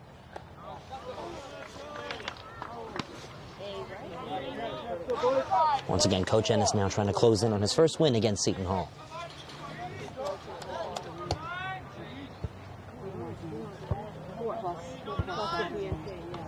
The 1-1. 1-2. Let's see, Frayne has a lot of power in his bat. He'll have to now defend the plate, shorten up his swing.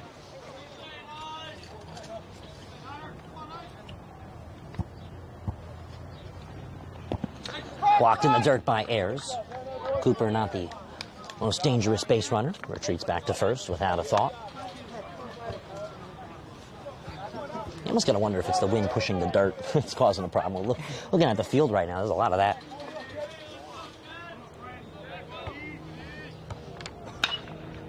Fouled away.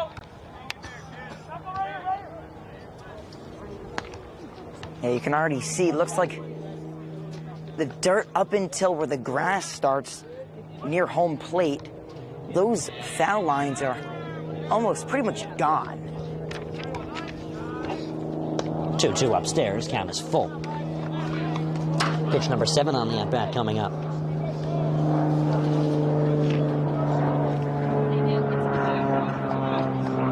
Two away off of the double play. started from Probst. Cooper almost caught at first, slides in safe. Had a bad jump back. Not too strong of a lead either.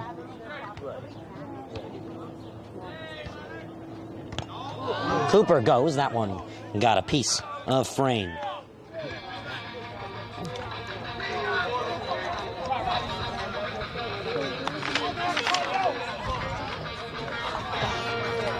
Macco still trying to be comfortable. Nobody warming up. Shortstop on the mound for the Pirates. As now digging in is Robbie Lynn. Lynn had a walk and he grounded out to second. Trying to get a hit on his name today, and at bat number 3, only in the bottom half of the third. In there for a strike count is 0-1.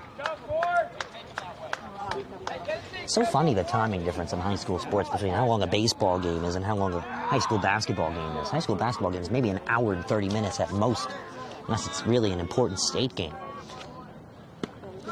In the dirt, 1-1. Lacrosse goes by really quickly too, about an hour and 15 minutes, and yeah, it's a quick sport as well. Yeah, not as quick as basketball. Nothing as quick as high school basketball.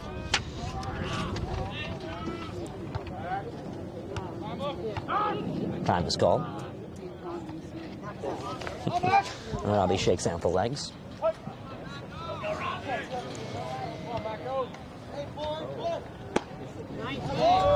1-2 in there for a strike.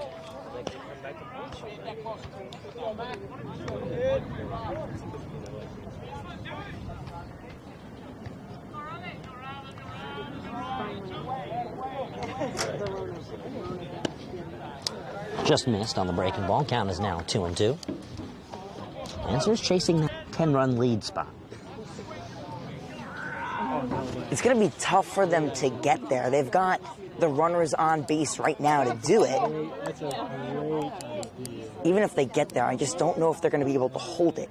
We should save that idea for next year. On and missed, struck him out. We go to the fourth. Another run tacked on for the Lancers. They're at 8 hits today, 10-2. They will hit the mound next. Stay tuned to the network. It's his responsibility as Maldonado cranks one into deep left field. You can forget about that. Chris Maldonado with home run number 2 today. He's go as this one is ripped into left field. A bat flip and a homer for Tyler. Pitch is hit in the air, left field, going over Fiore. He's back at the track, at the wall. It's gone. A leadoff home run for St. Joseph's Regional. Ellis Garcia gets things started for the Green Knights. Here in the payoff pitch is hit in the air, deep right center field. That ball is high, it is far, and it is gone! A grand slam for Matthew Monteleone. And it kicks and fires. That pitch is hit in the air, deep right field. Get out of town! Michael, you waited up, and Marcus Johnson smacked it out of the yard. A leadoff bomb from the Cougars center fielder. Play the 1-2. Hit in the air, deep left field. That ball is high, it is far, it is long gone off the house. Makai Moore with a go-ahead 2-run shot way out of here. That Miller pitch is a breaking ball, cut on and missed. Hard strikes out the side of the third. We head to the home half. But the first pitch to Hollander is belted in the air, deep left field. That ball is high, it is far, and it is gone. Matthew Hollander wastes no time getting Milburn on the board here in the first inning. Evan Rivali digs in for the Pirates. Singled in his last at-bat. We're in the top half of the fourth inning. Chen back on the mound. Made it through an inning, only giving up a run. This one's popped up. Not much movement needed from Frayne. He makes the play. Third baseman number 31, J.J. Drennan. Now J.J. Drennan will dig in. Reached on an error in his last at-bat. Snuck through Daniel Levine. Definitely made up for it. Snuck one down the line offensively. Popped in a few for the Lancers. One away here in the top half of the fourth. Chen quickly dealing. Misses low.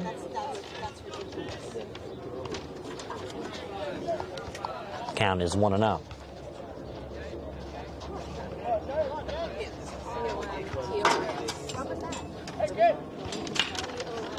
Squibbed. That one will drop right over the diving Maiello at second base and into center field for a base hit. Right fielder, number 5, Owen Barada. We'll bring up the 9th hitter in the order, Owen Barada. Now that Chen's getting comfortable, he's doing more strikes. One away here in the top half of the 4th. Barada's been very reliable this season, especially with runners on base. Upstairs, 1-0.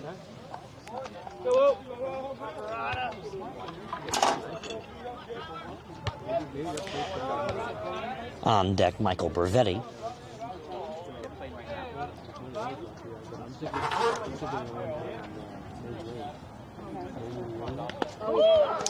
And that one got a piece of Owen Barada. Second baseman, number 32, Ryan Probst.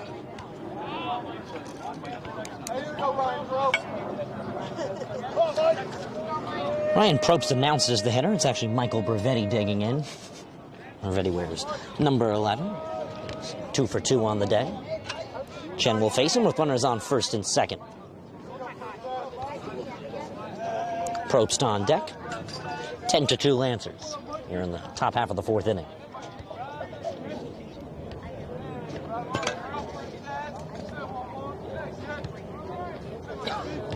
The pitch is upstairs, 1-0. So Barvetti's batting about 250. His batting average on the season. Well, he's popping it up. He's batting 1,000 today, 2 for 2. That number will certainly go up. That one in the dirt, blocked by Sy. Looks like maybe with a bare hand there. That's one of the reasons why I was a bit confused why he was leading off, but he's most definitely shown that he's worthy of the leadoff spot. He's 2 for 2 today. Absolutely. Well, Burwell's not doing too bad himself either. He's now in the 5th spot. Burwell, as a freshman, leads this team in hits. 3-0. Ran him inside.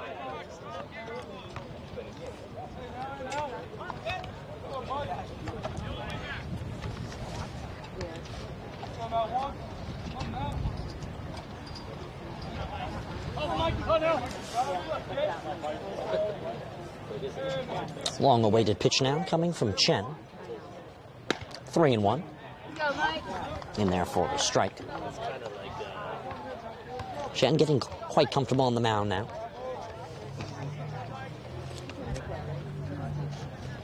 Bervetti, a hitter's count 2 for 2 on the day. Definitely help with the possibility of extending the game if the Lancers have an explosive bottom half of the inning. Plating a few runs here as that one just misses. It's a 5-pitch walk. Loads the bases as well. After they turned that double play, I was confident that that would have some sort of a lasting impact on this game. And the next inning or next at-bats that Seton Hall Prep has got are these ones, and they've just loaded the bases 1 out, and now you've got a mound meeting. So whatever bit of confidence or momentum boost that gave them definitely is having some sort of impact now. So now the bases are loaded. The 2-hitter up. Yeah, so Probst will now dig in. 0 for 2 on the day.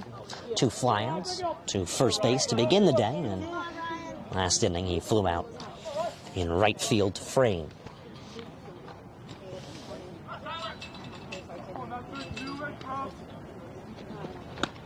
Pitch runs inside, count is 1-0.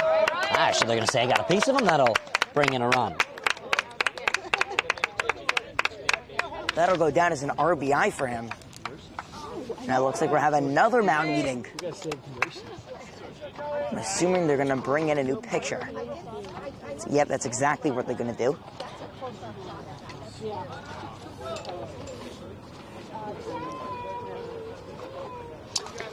And the Lancers will make a quick substitution. Maiello digs in. Stay tuned.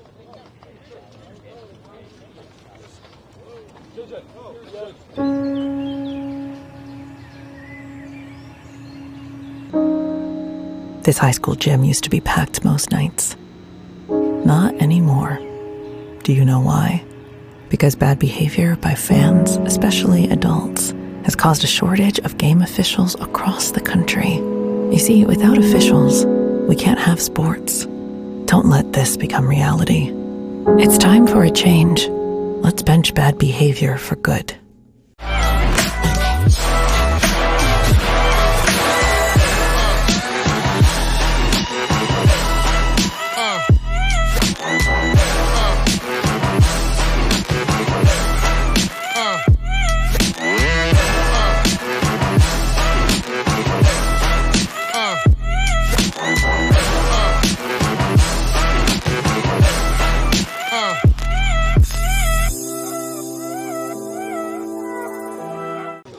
New pitcher is Joey Maiello. He'll be subbed out of the second base position, looks like by Chen from this distance. Final line on Chen. He made it a few innings, gave up 2 runs. It's now 10-3. No hits, quite a few walks. Pardon me, it looks like a hit as well. Pardon me, I apologize for that one. And now Maiello getting ready to take the reins as he throws his final warm-up pitches, and he will communicate with the catcher, Miles Sign. Ayers digs in. See if we can make the tally. It looks like a hit. A few walks and a plunk batter is the final tally.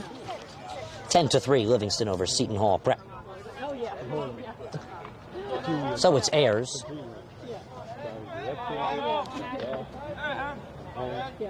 Maiello deals. New pitcher means he's got to settle in as well.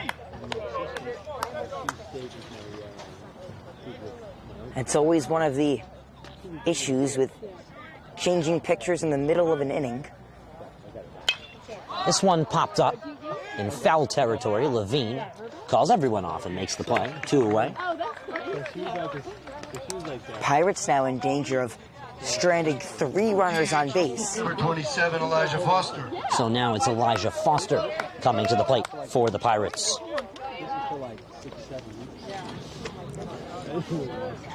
Elijah Foster leads this team in RBIs with 13 on the season. Looking to get a couple more here. Bases loaded. Maiello trying to work out of the problem here in the 4th. Steps off. Now he's going to head back onto the mound.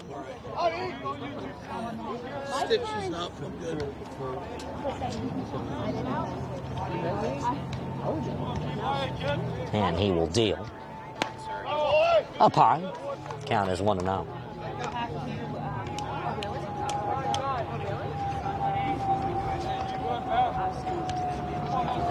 Maiello not a very fast worker, but he definitely works pretty quickly on the mound. 1-0, he will deal. This one in the dirt. Side. Just got by him, but barely. 2-0. He'll stay within his crease. Allowed truck passes behind us.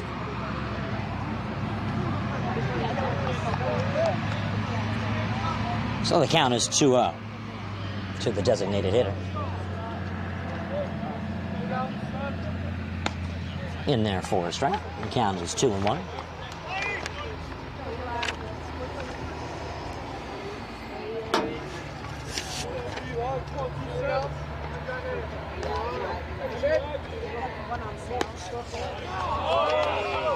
Looks like that one will just miss. The count is 3-1. So actually the second baseman is Meyerhofer.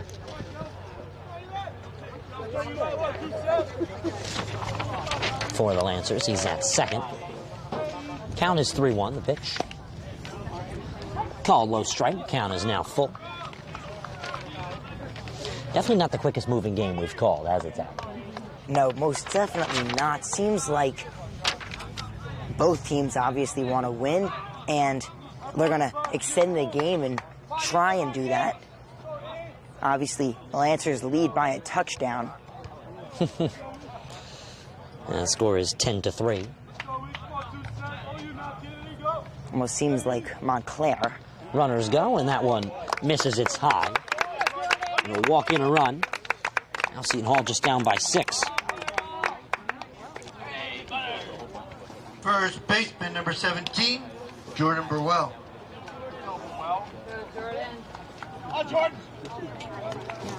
Now it's Jordan Burwell, the freshman, with 2 away in a 10-4 Lancer lead. Burwell leads this team in hits as a freshman. That one misses, count as 1-0. He's got 18 on the season.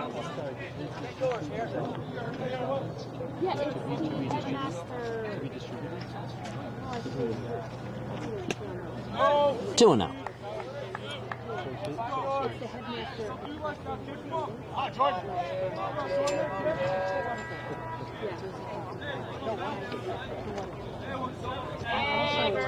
The pitch. 2-1. Lancers just trying to get that final out. Get their bats back on the baseball. See who Seton Hall puts out the pitch. Likely going to remain Mako. We don't have anybody warming up. Sky high one to right field Frame coming in, and he's going to let it drop right in front of him. It's going to be a 2-run RBI. And it'll put runners on the corners. Seton Hall is right back in this one.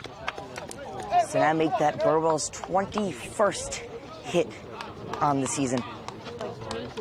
He's got a lot of RBIs to go along with that as well. Number 10, William Mahala. Foster cuts corners. He's now on third. Burwell with the 2 RBI single. I'll bring up Will Mahala. Upstairs, 1-0.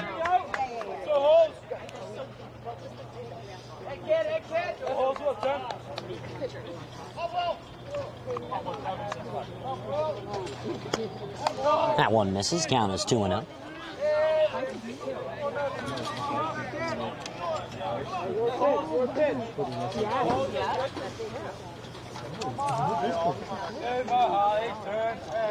The pitch. That one is smoked to center field. That one is going all the way back, and it will drop in between right field and center field. Meyerhofer holds up his hands for the ground rule double. And by rule, that will only play to run and put runners on second and third.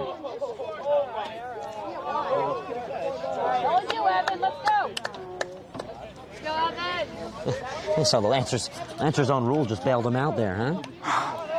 Wow. I always thought that the Lancers should wheel out some sort of a fence here, because that would not have been Mahala's first home run of the season. No, would not have been. That one, a great piece from Mahala. Ground rule double. Scores in Foster. That one in there for a strike. Puts Burwell on third. Mahala on second. Or a volley as the 0-1 count. Breaking ball is grounded to short. The throw across the diamond from Lynn is nowhere near in time. It's an RBI. An infield single. Seton Hall has climbed all the way back. Number 31. Here in the fourth. Third baseman, Jay Drennan.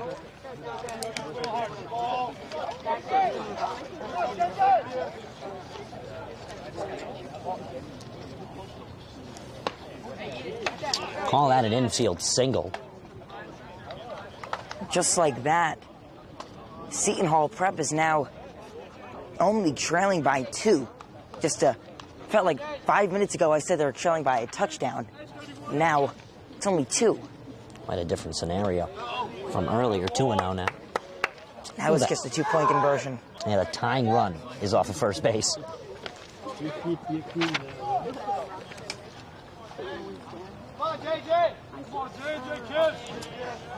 Barada on deck.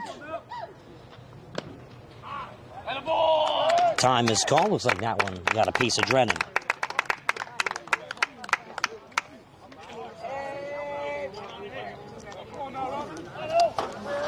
Number 5, right fielder, Owen Barada.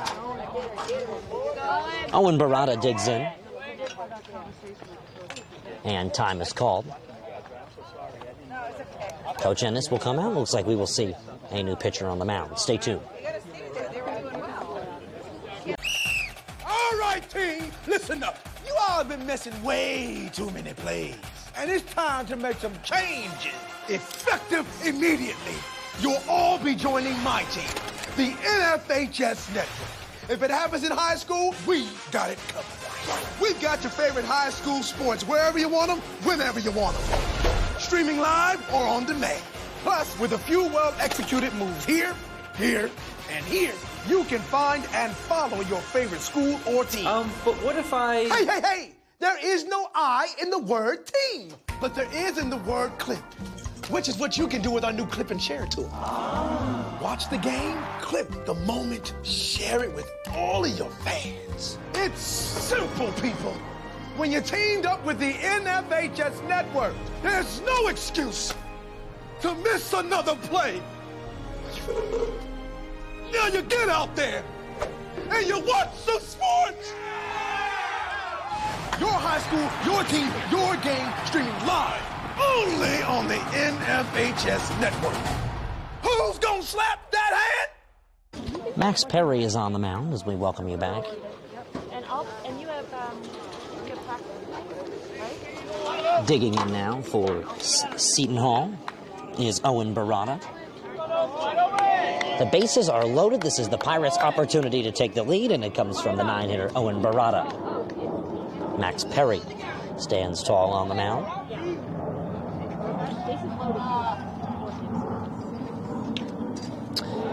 And Perry deals one into the zone for a strike. Only the top of the 4th we are in. It's been a long one so far.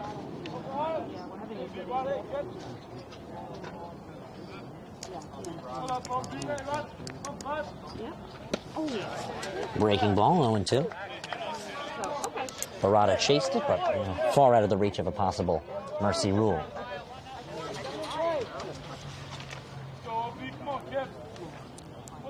The 0-2.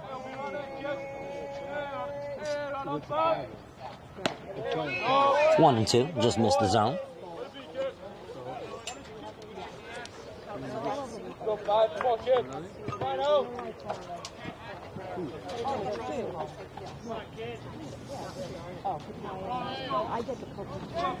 On deck is Berveni in the pitch. Got a piece of it, fouled away. Pirates hang in there. They're still trailing by 2, but it's a new game. Definitely. You've got to look at it from this new situation. If you started watching the game just a couple minutes ago, if you're just joining us, Seton Hall Prep trailed by, what was it, 8? Yeah. And now, only down by 2. Strike 3. We go to the bottom half of the 4th, but that's not after the Pirates put on a lot of damage. 10-8, the Lancers are at the lead. They will come to hit. They got a lot to make up for next.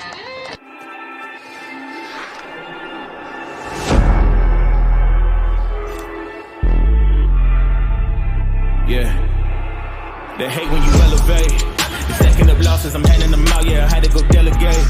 But feel like I'm floating, I'm lost in the moment. I swear I could levitate. They never believed that I would really fly. I had to go demonstrate. I had to set them straight. They hate when you elevate. Elevate, elevate.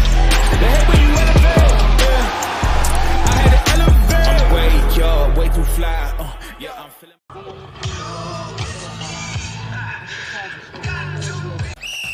All right, team, listen up. You all have been missing way too many plays. And it's time to make some changes, effective immediately.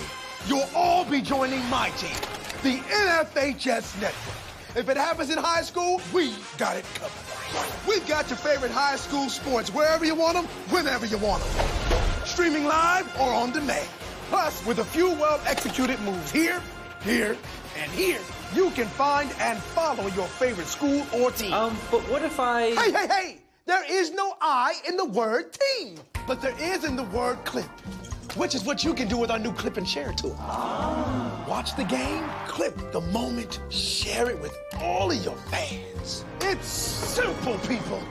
When you're teamed up with the NFHS network, there's no excuse to miss another play.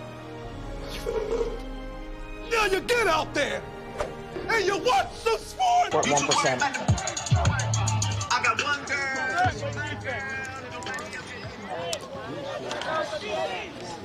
Danny Cullen leads off for the Lancers, and the pitch. In there for a strike. The count is 0-1. 10-8. The Pirates wobble all the way back. Line, that one is going to be a base hit. Cullen records yet another single so far. It's 2 singles for him on the day, and that'll bring up Joey Maiella. Tough pitching stint he had, but he's got to put it behind him. Maybe get his first hit, maybe tack on the 3rd walk today to his name. Number 11. Joey Maiella.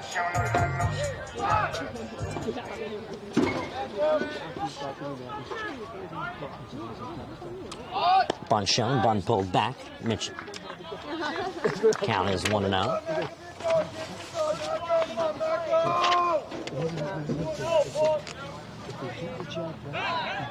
They'll check Cullen at first. He's back in safe.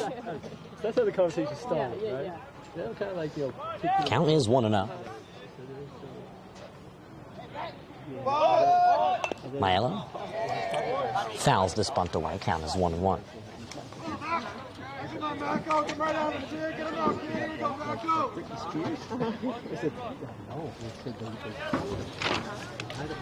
Maiella really trying to move them. Now every run counts at this point. Maiella really trying to move Cullen over. Put on another threat. The 1-1. Bunt pulled back. Count is 2-1. It's a whole new ball game. The Lancers did that in, was it the 1st or 2nd inning? They were bunting guys over like they needed the runs very badly. Now they need runs more than ever because Seton Hall Prep, they just saw they could do. Bunt laid down is going to move Cullen over. The throw to first. Just gets to Burwell. He's able to snag it. As I was saying, Seton Hall has really proven to the Lancers that they came here to play and that they are going to play hard and they have a shot at coming back and winning this, and that is not what the Lancers want. So they're going to bunt guys over and make sure that they're able to win this game. Breaking ball in there for a strike. The count is 0-1. That's what he's telling me. I said, really? Yeah, he said yeah, because the new pieces don't do that. But here's another thing. Breaking ball upstairs. Count is 1-1. There's like a time in which they want, even if we have all the speed to it, they trick the lines to look at something. It's a great bunt there by Maiella.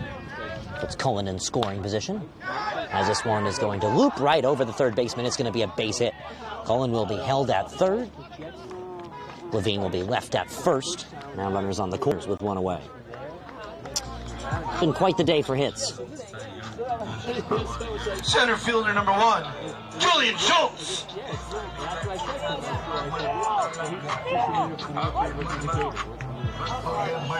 So now Schultz will dig in. 1 away.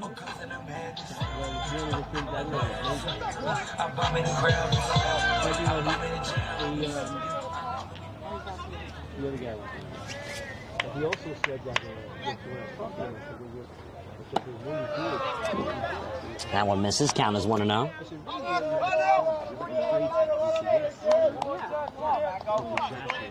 Then I talked about, guys in the union, the conversation I had with the 1-0.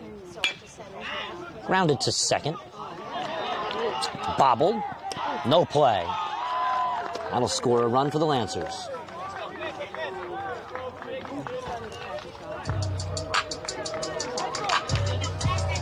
Seems like the Lancers are content on making this one a long inning as well. Number 20. Want to pile it on and Miles. Scores many runs as possible. Yeah. They want to make it so even if Seton Hall Prep is able to fight back, they want to put it out of reach. Well, it's 11-8 Livingston now. And the pitch, breaking ball. This one is sent to right field foul. Count his own one.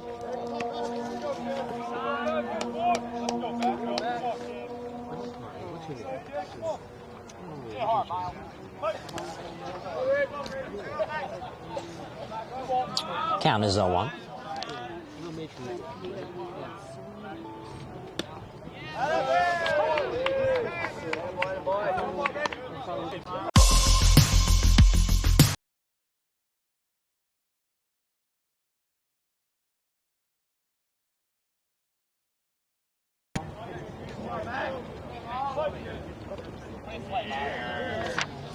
The 0-2. Now to side.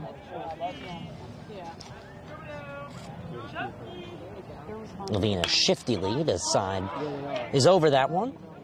Taking it himself and completing the double play is Bravetti. Scoops it up, steps on the bag, and sends it to first to retire the inning. We go to the fifth. Lancers played another run. They're up 11-8. You can see the future of the Duke and North Carolina rivalry on D1 Media Pro. There you see Hubert Davis, head coach of North Carolina, here to see Simeon We're Will. looking live right there at a trio of Duke basketball coaches: John Shire, Nolan Smith, Emil Jefferson. Clock now at 12. Kicks it in the corner. Lively for three. Got it. Derek Lively, a corner three. And an early third quarter. Has a look to go off the dribble here. Goes right around Lively, and he gets the roll. Inbounds to Wilcher. A step back, fade away, through contact. Simeon Wilcher. He's out for Mbako. He'll try one from beyond the arc. And Mackenzie Mbako is on fire to start this one.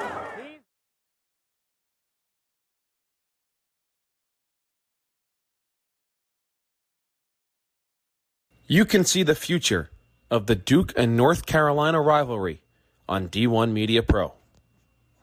There you see Hubert Davis, head coach of North Carolina, here to see Simeon Will. We're looking live right there at a trio of Duke basketball coaches: John Shire, Nolan Smith, Emil Jefferson. Clock now at 12. Kicks it in the corner. Lively for three. Got it. Derek Lively, a corner three. And an early third quarter. Has a look to go off the dribble here. Goes right around Lively, and he gets the roll.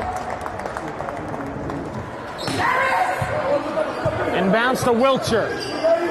A step back, fade away, through contact. Simeon Wilcher. He's out for Mbako. He'll try one from beyond the arc. And Mackenzie Mbako is on fire to start this one.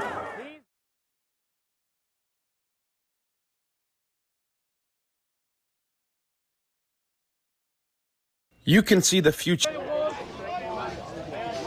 We're underway with the top half of the fifth. 11-8 Livingston. Count is 0-1.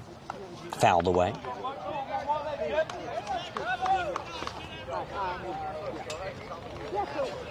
.663 double play to end the bottom half of the fourth inning. Bunt is laid down and is right back to the pitcher. The throw to first. They just got him. Perry's throw just got to the glove in time of Aaron Hauser. That was a close one. It was a good bunt, too. Unable to get to first quick enough. So Bravetti goes down on a 1-3 bunt. Upstairs, count is 1-0. Only in the top half of the fifth.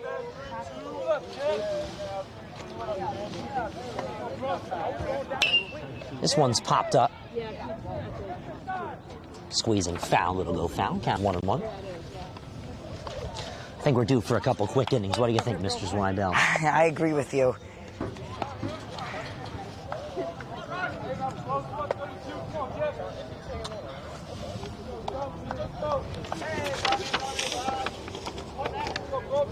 Garrett Grubb's getting warmed up in the pen. Squib foul. 1-2. On deck is Henry Ayers.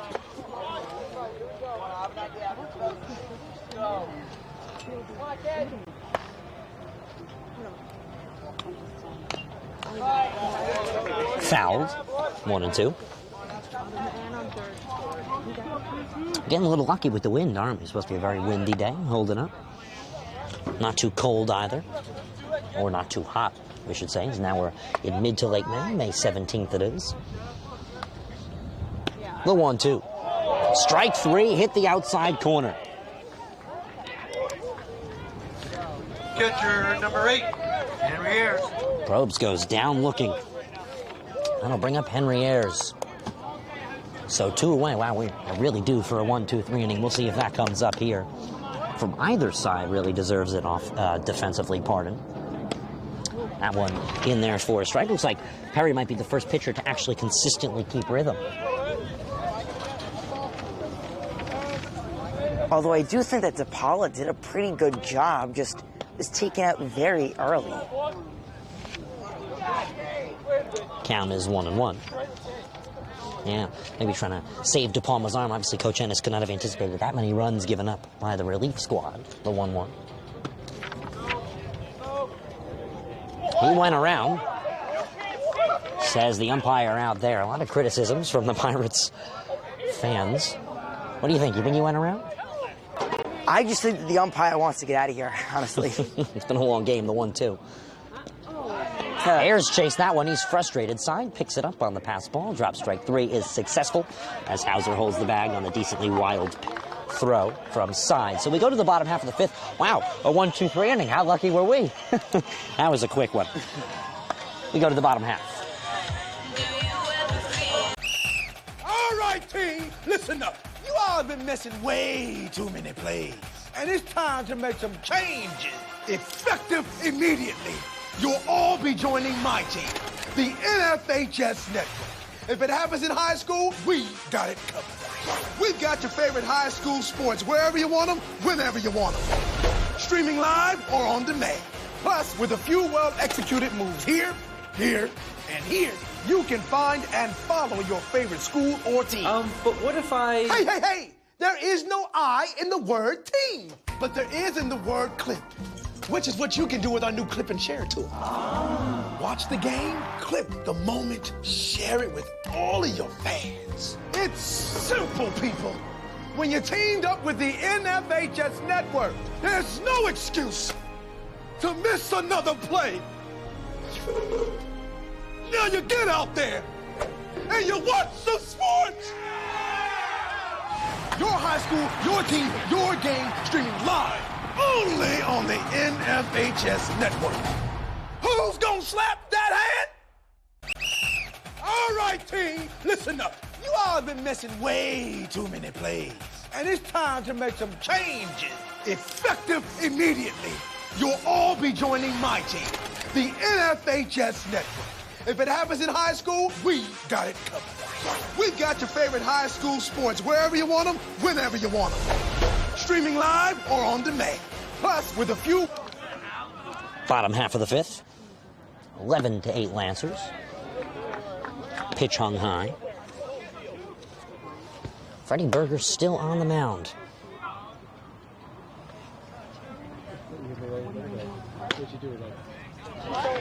That one misses again. The count is 2-0. It was a nice pitch. What did you think of that strike three call in the previous inning, calling out Probst? I thought that it was pretty close, and I honestly think that in this close of a game, you got to swing at that. Fouled behind, 2-1. I'm not 100% sure about the call, but I do know that Probst should have swung. Especially down by 3, 2 strikes. Foul tip, 2-2. These catchers are troopers back there in this long game. Only over 2 hours, 2 hours and 10 minutes it's been since first pitch. Still 2 more innings to play. Breaking ball, drops low, count is full.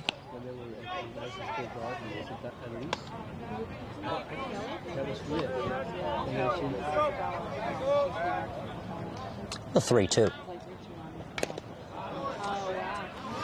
Hauser hangs in there. Yeah, but wasn't this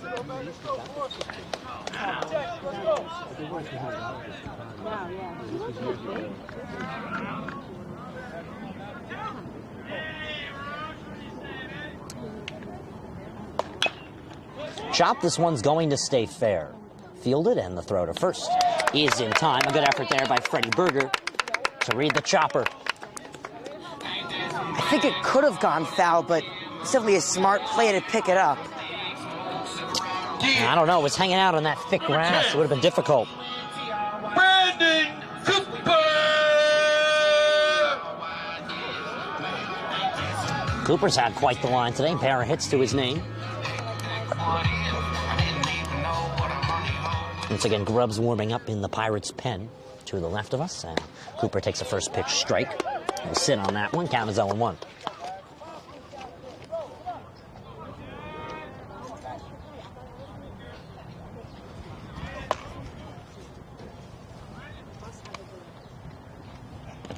In the dirt, count is 1-1. Now, obviously, Cooper only hitting this year due to 2 arm surgeries. Wanted to pitch at the collegiate level, was getting attention in that department. As he fouls that one away, count is 1-2. Pirates technically down to their final 6 outs, but that could be ours. The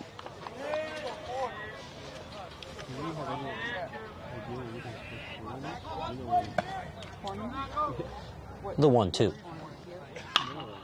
Lined and caught by Burwell. We stared down that strong opposite field line drive effort from Cooper that we've seen him sneak right between second and first base all year long. Number 99. 2 away. Right fielder, E.J. Frame. Something about this name when DJ Barry announces it. I feel like the premises just shakes completely. 2 away, Frame. Check swing fouls the first pitch, 0-1.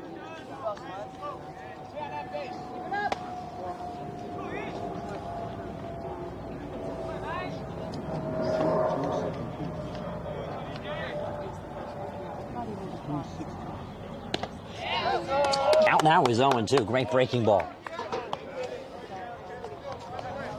Grubb still getting his arm loose in the pen. Likely he will take over next inning.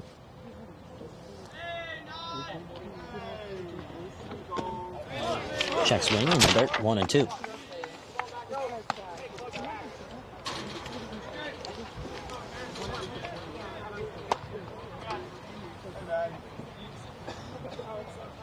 And the 1-2 pitch. Runs inside, 2-2.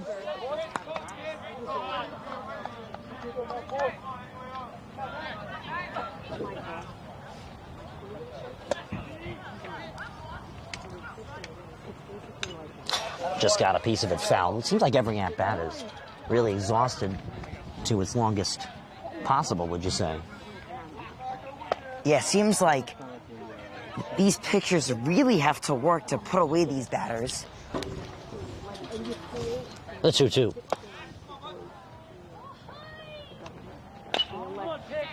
Dribbled foul.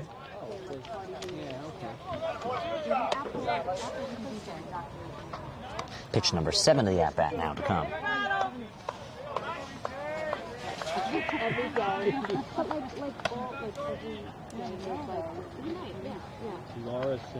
Here's the pitch from Berger.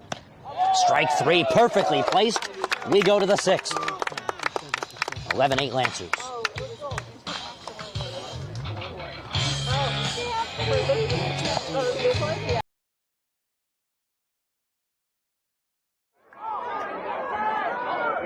And he go to the air again, and that's a touchdown.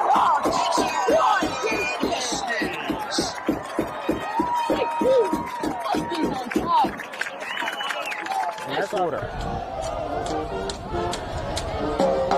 Gordon, back to pass. Gonna throw a deep ball, far side. Caught! Touchdown! Nasir Addison on the reception. And Irvington jumps out on top. It's 6-0 Blue Knights. 9:01 left to go here in the first quarter. Right, Oliver from the shotgun. Takes the snap. It's a passing play. They'll work easy to Phillips. Phillips got a lot of yards. He's to the 20, 10, 5, touchdown! Nice run there by Seton. He drops back. Little pressure. He comes up. 27, Elijah Foster. So it's Elijah Foster. Pirates down to their final 6 outs here in the top of the 6th. We're coming towards the finish line, Zach, of a long contest. Yeah, it's been very hard fought by both teams. Livingston really wants revenge for last Saturday. They lost to Seton Hall Prep in the county semifinals. First pitch is lined and stared down by Levine at third base. Look at that seeing eye catch. One away. First baseman number 17, Jordan Burwell. Can't argue with that. Great contact, well read by Levine. Comes down to the catcher's squat to make the catch. Burwell will dig in.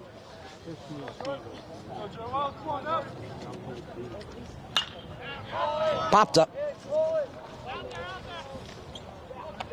That one's gonna drop. Miscommunication right in front of Cullen with the shortstop Robbie Lynn. That'll put a runner on first base for Seton Hall. Left fielder number 10, William Mahala. That's one of those interesting ones. They'll always count that as a hit, but should it really be is the question. I don't think so. I think that's some miscommunication in the field, obviously. It was really the punisher. You just got to put that as EF, error on field. Maybe a CE communication error, not the common error, as per usual, what CE stands for, communication error. We'll create that statistic. There really is something interesting to calculate. You can really see the consistency of your outfield and your infield working together. The 1 out. In there for a strike count is 1-1. Over 15 hits this game, total, from both teams. In 19 runs. Off-speed pitch, 1-2. That's the really impressive part. 19 runs. Evan Ravalli on deck. This feels like a lacrosse game. The 1-2. Yeah, the scoreboard definitely hints at it. Not the time, though. No. Yeah, that part is something that's distinct to baseball. Yes, how long the game can be. The count is 1-2. For Berger. Or, pardon me, for Perry.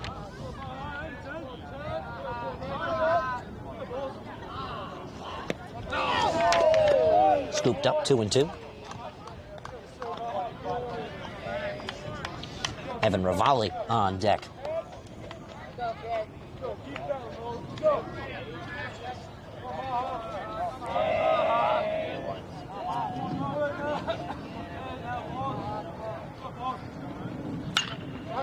This one is caught by Hauser, and he'll step on the bag. What a play. First it was Levine, and then it was Hauser turning 2. That is how you play a good inning of defensive baseball, when the ball is put in play. Wow, break that one down. Ball was hit right at him, able to come down with the catch. Notice the first runner on first went way too far, respectively, so that ball looked like it was going to go all the way out of the outfield for a double down the line, trying to get a good jump on it. So maybe, just maybe, he was able to score on that one, make the lead for Livingston just 2, but it will stay at 3. He was able to come down with the catch and tag out the runner. Well, step on the base for the double play. He took it himself.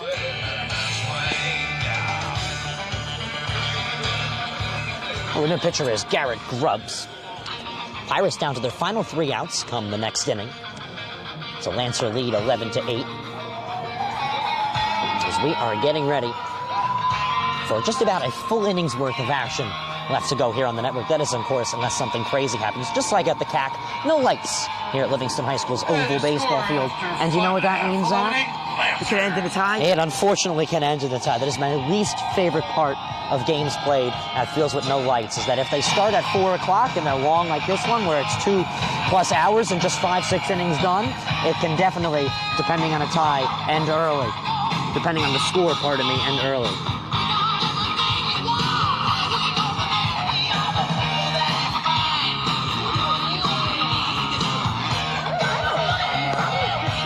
Grubbs getting his final warm-up pitches in before we begin the bottom half of the 6th inning. Sun sets at 8:10 p.m. That's just under 2 hours away. We're not going to end at a tie. Not by schedule, but it could be a lot. Each inning averages, what, a half hour? Number 22. Let's hope we don't end in a tie. For all of you watching at home and for us here, for the players on the field, they have games Saturday and big game for Seton Hall Prep on Saturday. They play against the Milburn and at Verona. Yeah, you'll be in attendance. You'll be on the broadcast with us for a bit of it. Me and Tomes will be color and play-by-play. That game is on Saturday at noon as Robbie Lynn takes first base. Don't you just love when things are free?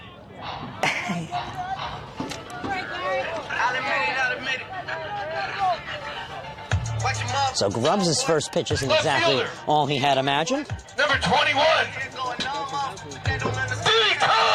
Danny Cullen, a pair of hits today to his name. He'll dig in. Bottom of the 6th inning here at Livingston High School.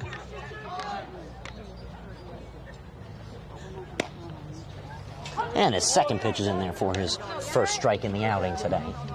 Count is 0-1.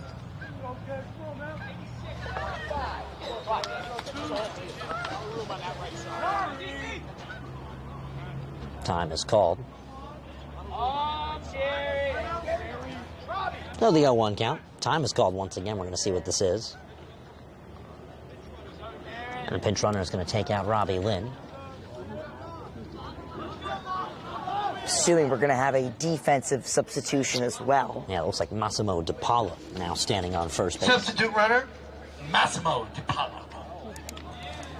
Here we go, Gary. Here we go, Gary. The junior will now step on first base and get ready to lead. Count is 0-1 to Danny Cullen.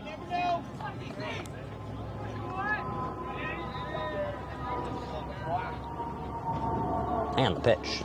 That one will sneak by Ayers, and DiPaola makes his way to second.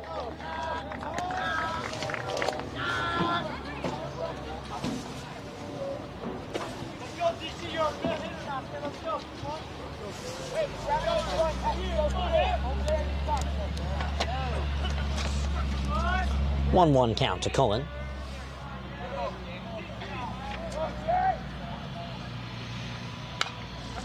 One, two, fouled away.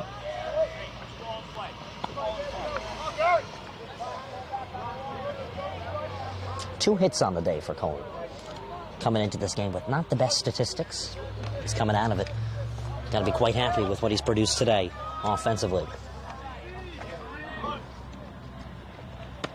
Breaking ball. Doesn't drop in time. 2-2. Tough pitch to hold on. Pretty confident. Always have to have a lot of confidence to hold on 2 strikes, and especially if it's close. Surprised he didn't swing.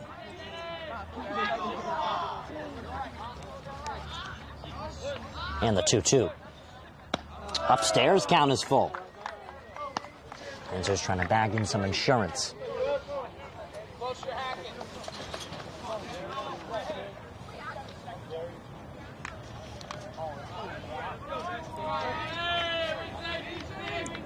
Here's the full count pitch. Nice pitch. Strike 3. It hit the outside bottom corner for the first out of the bottom half of the 6th.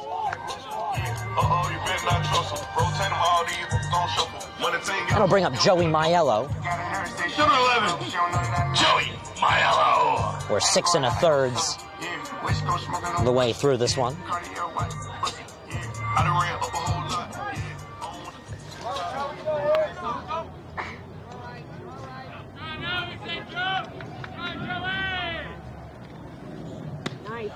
First pitch to Maiello, and it looks like it just missed outside. Count is 1-0. Seton Hall has to be applauded for how they came all the way back there. 100%. They were down by 7 or 8 and able to claw their way back now, only trailing by 3. If they're able to hold Livingston here, they've got 3 outs and they need 3 runs. The 2-0. All come at the top of the 7th. 2-0 count now to Maiello.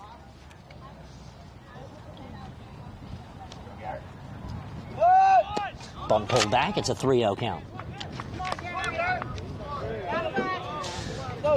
1 out in the inning. And here comes some of that wind. Yeah, we were hoping it would stand by a little longer. Probably wasn't expecting us to be here this long. 5-pitch walk.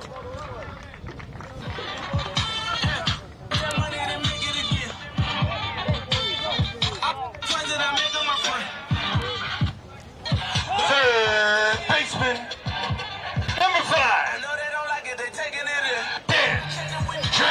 Levine. 1 out, runners on first and second.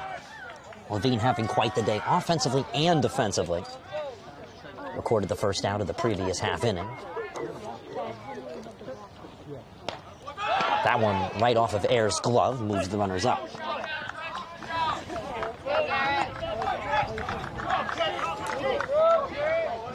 And the 1-0 count now to Levine. Seton Hall Prep definitely does not want to give up any more runs. They're already trailing by 3. Don't want to dig ourselves into a bigger hole than that, especially going into the top of your last at-bats. And the Lancer defense may be miscommunicating, but they have some rhythm to them. Count is 2-0 now to Levine.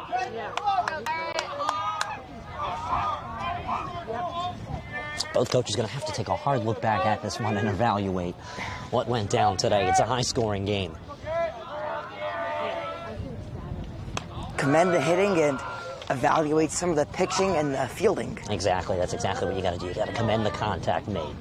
I mean, obviously, over 15 hits today recorded. Not only that, a lot of great contact that was taken down by solid defense from the corner and the middle infielders.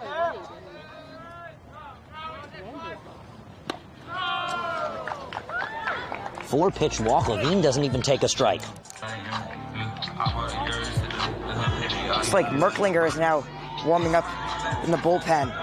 Pirates getting another arm ready as Levine walks. Conversation at the mound. Looks like the Pirates are preparing to take out their senior pitcher. Giving time for Merklinger to warm up, so not too much damage is done. Only 1 out and the bases are loaded. Lancers already have a 3-run cushion. Trying to expand on it. Come time for the final 3 outs, and that's exactly what Coach Shepard is going to do. He's going to give Merklinger a few warm-up pitches in the bullpen, and looks like Grubbs is going to come out in the ensuing moments, most likely.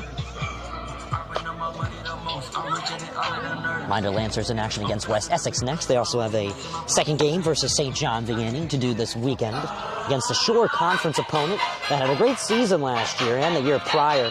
Not quite the case this year. They have a great middle infield, no doubt, but not too much of a threat. And let's talk more about that Millburn game coming up, Zach. It's definitely going to be a very, very exciting game. Millburn, Seton Hall Prep, one of the matchups we've been... I would say we expected this, but definitely not going to be... It could be a similar situation. It could be Seton Hall Prep having to chase a Millburn team that explodes with offense and presents good defense at the beginning. Not going to be any lack of excitement in that game. Schultz sees a strike, then Ayers struggles to catch in the glove. Count is 0-1. Grubbs remains on the mound. Merklinger working quite quickly.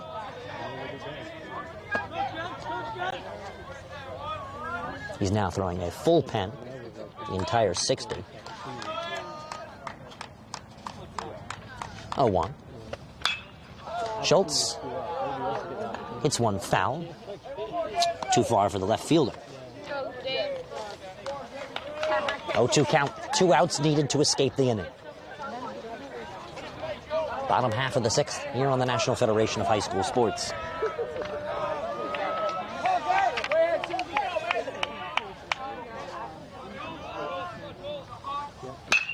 Schultz line drive, and it sneaks right by the shortstop glove of Rivetti. 1 run scores, and as Maelo is waved home and scores standing up, that's a pair of runs for the Lancers. Now this is going to make it much tougher. This is exactly what Coach Shepard did not want. He decided to leave in Grubbs. He wanted to get a couple more pitches out of him. Your catcher, number 20. And that's the 3rd ball from Merklinger that is cleared over that bullpen and has gone here by the stands. There's a fan here he has 2 in his hand. He's thrown 1 back. Got to make sure everyone's all right. That was quite scary.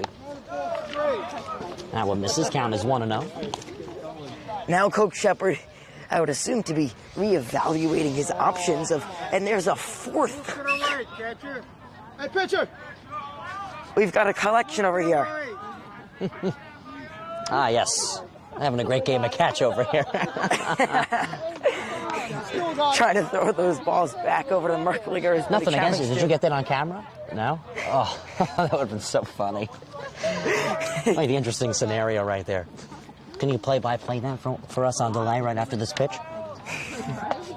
Turner's off of 1st and 2nd. Misses the frame. All right, so what just happened there? Merklinger just keeps throwing the balls over here. I don't think he likes this very much.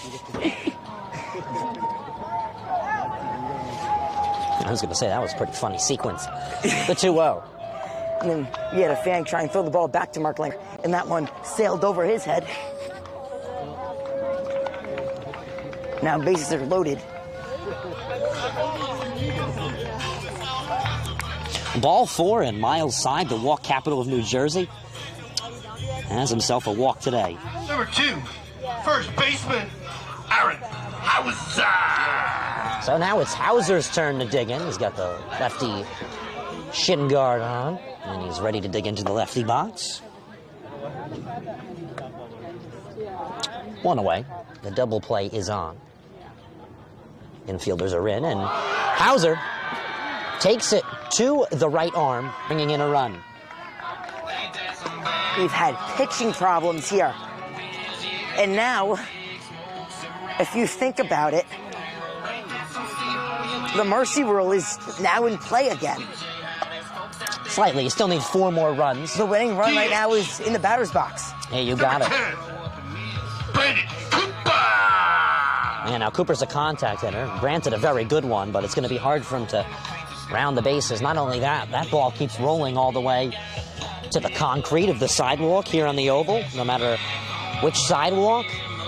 Got to hit it to left field. Yeah, he's got to. He has it. The thing is, he hits it the opposite direction every time. He's an inside-out swinger. He's got a Derek Jeter-esque type of mentality to the batter's box that he's attacking. Now on the mound for the Seton Hall Pirates, number 19, Andrew Merklinger.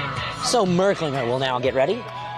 He'll take over on the mound, and now I think it's time for us to admire how great the weather is. A little windy. It's good weather. Not as nice as it's been through, I would say, first couple days of this week, but it's definitely getting a bit chillier as we progress. Now, if Merklinger struggles to find his rhythm, remember, he's got a few runners that are not his responsibility, but that doesn't change the fact that they would score a few runs home for the Lancers and make it just about impossible for the Pirates to come back. I just can't say that. Can't say that. Remember what happened a few innings ago.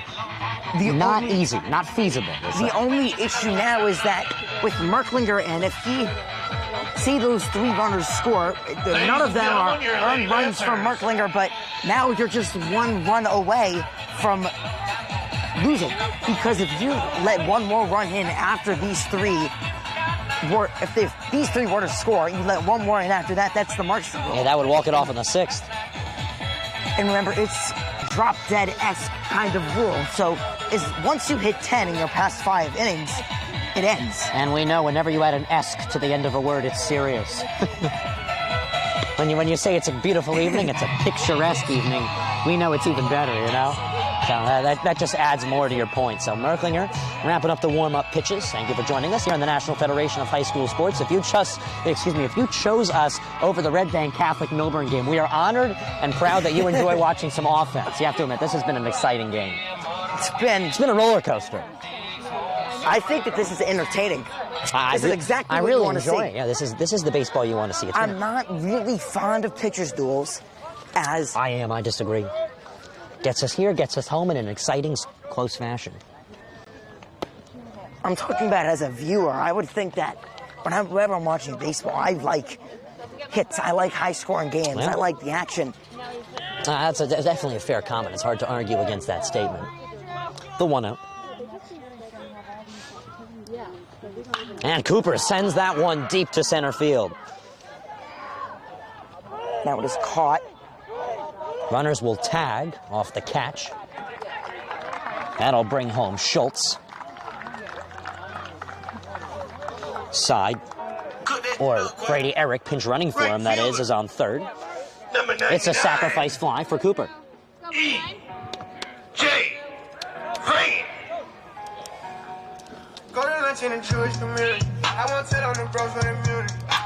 So Frayne will dig in. 15-8 Lancers with runners on the corners. And there's 2 away in the latter half of the 6th. So Merklinger winds and deals, and that one is in there for a high strike. Oh, you should see the other positive.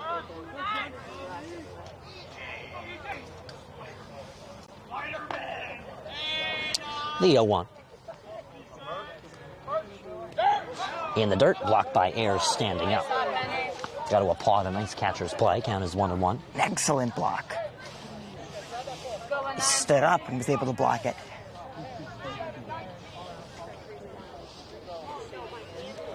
Lancer bench has been very loud all game. Got to applaud that dugout. They've been into it. The ups and the downs of this one. Brains behind that pitch from Merklinger, 1-2. 15-8 Livingston.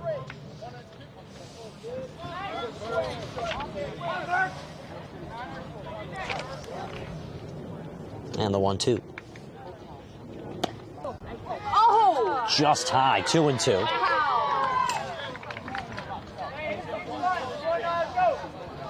And you said if Cooper's able to score home, that would be it, but that was terrific defense from the Pirates chasing that one down in the outfield. 2-2 line. That one is going to drop right in front of the center fielder. It's an RBI base hit. Eric comes in to score. Pinch running for side. It's an RBI single for E.J. Frayne.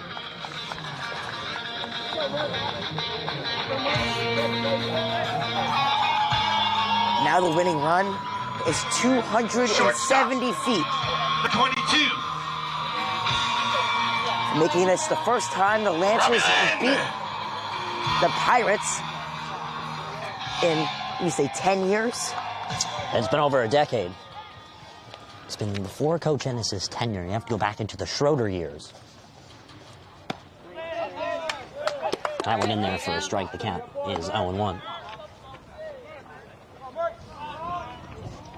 All the way back when Coach Schroeder ran the Seton was quite good back then, too. They had a 30-win year at one point. The 0-1. Drops low, 1-1. Obviously, well, you ask, where's the pre-Shepherd years? You got to go back well over 35 years. Different story on that side. Ask Goldie, he was here. Sports Information Director at Seton Hall Preparatory School, resident of West Orange, New Jersey. Fouled away, 1-2. Then up to the plate to Paula. Pinch ran for him. Massimo, that was the junior. And the 1-2. Pirates a strike away from escaping the inning.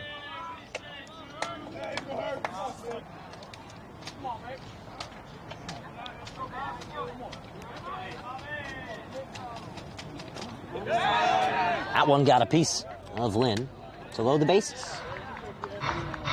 Winning run will inch closer. Watch him up, show him, boy. Yeah, hurt, boy. Here going left field.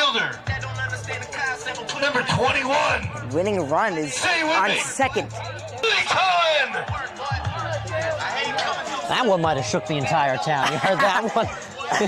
That might have been the loudest one today. Yeah. Louder than EJ Frame. Wouldn't be surprised if someone's computer in that building over there to our left just turned off. Ours didn't. Ours survived it. The 0-1. 0-2. Fouled away.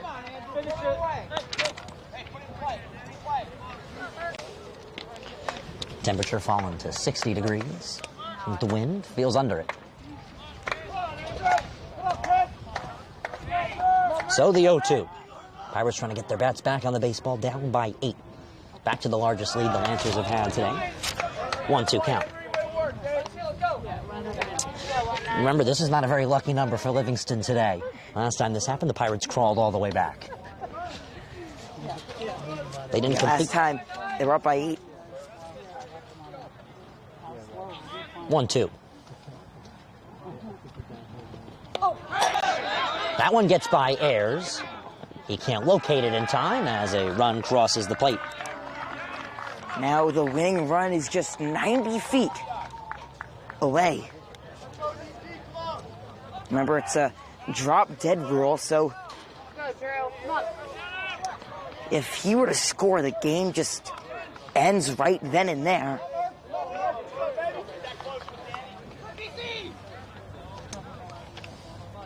Frame off of third. As Cullen chases that one, and that will do the inning. So we go to the top half of the 7th. Last chance Pirates, they got to climb back 9. Score! Stay tuned to the network. 17-8. All right, this is Adam, take 2. Mark? I guess. I go like this.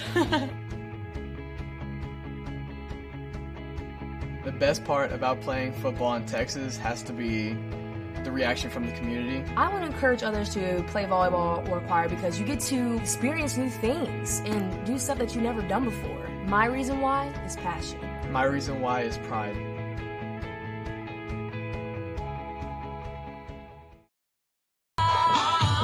I didn't put any money down yet, but I'll consider soon because it's probably going to happen.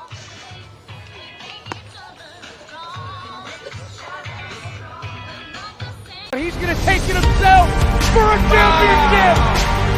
A double play wins it the Fraser. Turn it to the end zone. What a catch. The Giants on touchdown. Elijah wins it. The championship.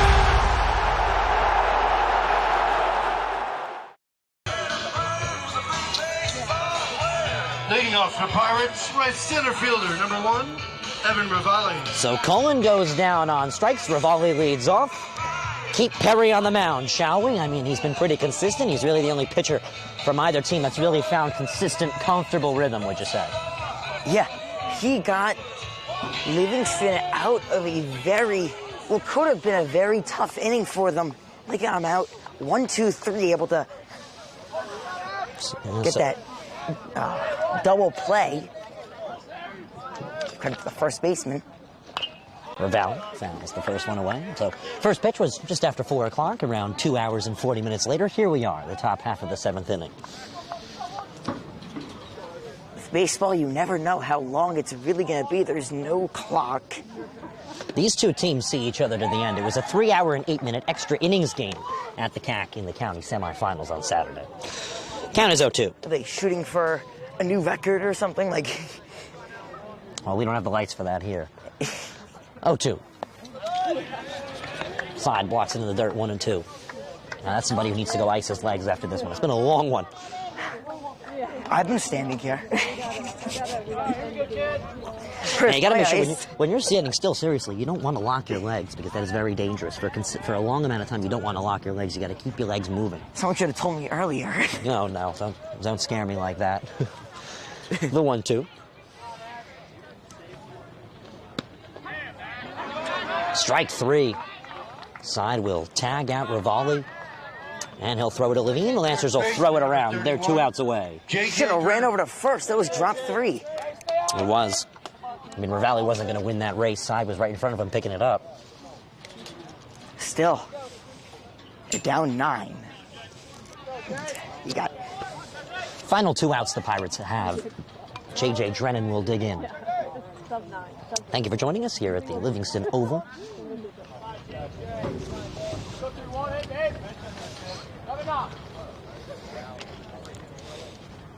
Oh, and Barada on deck.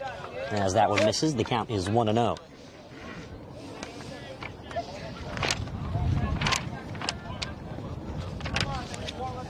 The 1-0 pitch.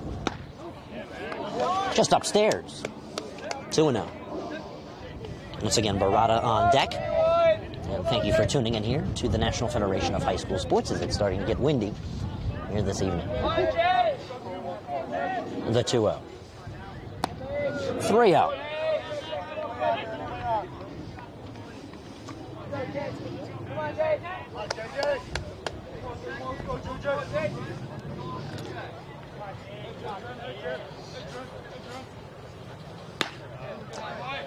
(3-1) as that one crosses the plate.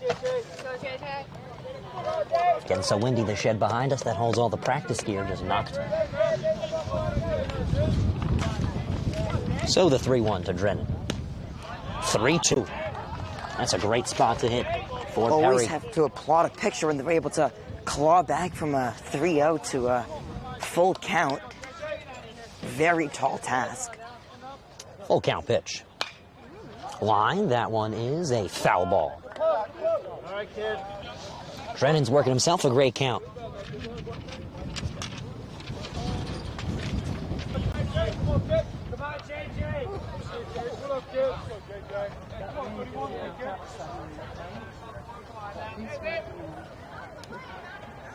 Pitch number 7 is grounded to third. Levine tackles it, and the throw across the diamond is there without a hop. Perfect play, and the Pirates are down to their final out, and Coach Ennis is just an out away from taking down Seton Hall Prep for the first time.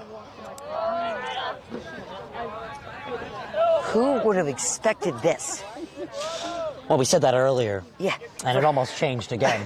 For Seton Hall Prep to beat Livingston 4-3 at the Kelly Athletic Complex just a few days ago, it was around Saturday. They made it 8 innings, don't forget, or 7.5 rather. Or no, it did make it. The full 8, that one misses, count is 1-0. Yeah, so Seton Hall was the home team at the Kelly Athletic Complex, but it was supposed to be a neutral site. Home field advantage makes a 9-run difference. Or, no, 10-run difference. I guess in a rivalry like this, it does. This one is just a little bit out of the reach of frame. And foul, 1-1. Bervetti on deck, he'd like to see an at-bat. He's having quite a good day. Maybe extend the game further. The right fielder, Owen Barada, is up to the challenge. This would definitely give Livingston the power points to move up to that 3rd seed, beating Seton Hall Prep by 9. And Seton Hall Prep locked in and ready to go against Oratory. Likely that won't change. We'll see the matchups tomorrow. I believe at noon they'll be finalized. The 2-1.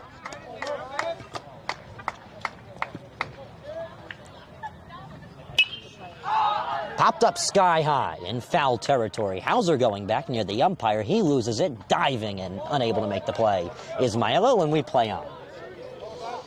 We're still going.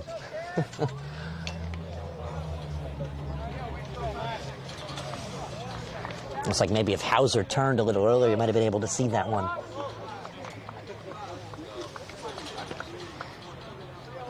It's 2-2, down to their last strike. This might go down as one of Ennis's biggest victories. That goes alongside the win over Nutley in the GNT Finals, and of course last year's sectional chip, and maybe every game along the way. As that breaking ball is swung on and missed. Strike 3. Barada goes down on strikes to complete the ball game. And the Lancers take down the Pirates for the first time in Coach Ennis's history. It's been over a decade since the Pirates were on the losing side against Livingston at the CAC or even here at the Oval. So the Lancers get it done in a roller coaster of a ball game, Zach. They were up 8. Then Seton Hall Prep clawed all the way back to within 3. And then now Livingston able to win this game by 9. This was not expected at all. You said to me before this game started off camera that You expected this game to be a pitcher's duel. Yeah, I did. That was what was on the schedule, literally. You said to me that we should be out here in 2 hours, maybe 30 minutes or so at the most. And here we are. 3 hours later, yeah, 3 hours later. So get this, first pitch was dealt by De Palma to Bravetti at around 4:03 p.m. Eastern time, and here we are a whopping 2 hours and 42 minutes later, 3 pitchers later, 6.5 innings later, and wow, 25 runs later. The Lancers take down the Pirates for the first time in over a decade. That will do it right here on the National Federation of High School Sports. This was a D1 Media Pro presentation. Ryan Lowy joined alongside Zach Swibell. That will do it. Have a great rest of your evening. Congratulations, Coach Ennis and the Livingston Lancers for a big accomplishment in his career and in school history. That will do it. Have a great rest of your evening, ladies and gentlemen. Ryan Lowy signing off on behalf of Zach Swibell. Toodaloo. He's going to take it himself for a championship. A double play wins it from Frazier. Turn it to the end zone. What a catch. McKay's on touchdown. Into the layup goes at the buzzer. Lucia wins it. The championship. Hold on, hold that.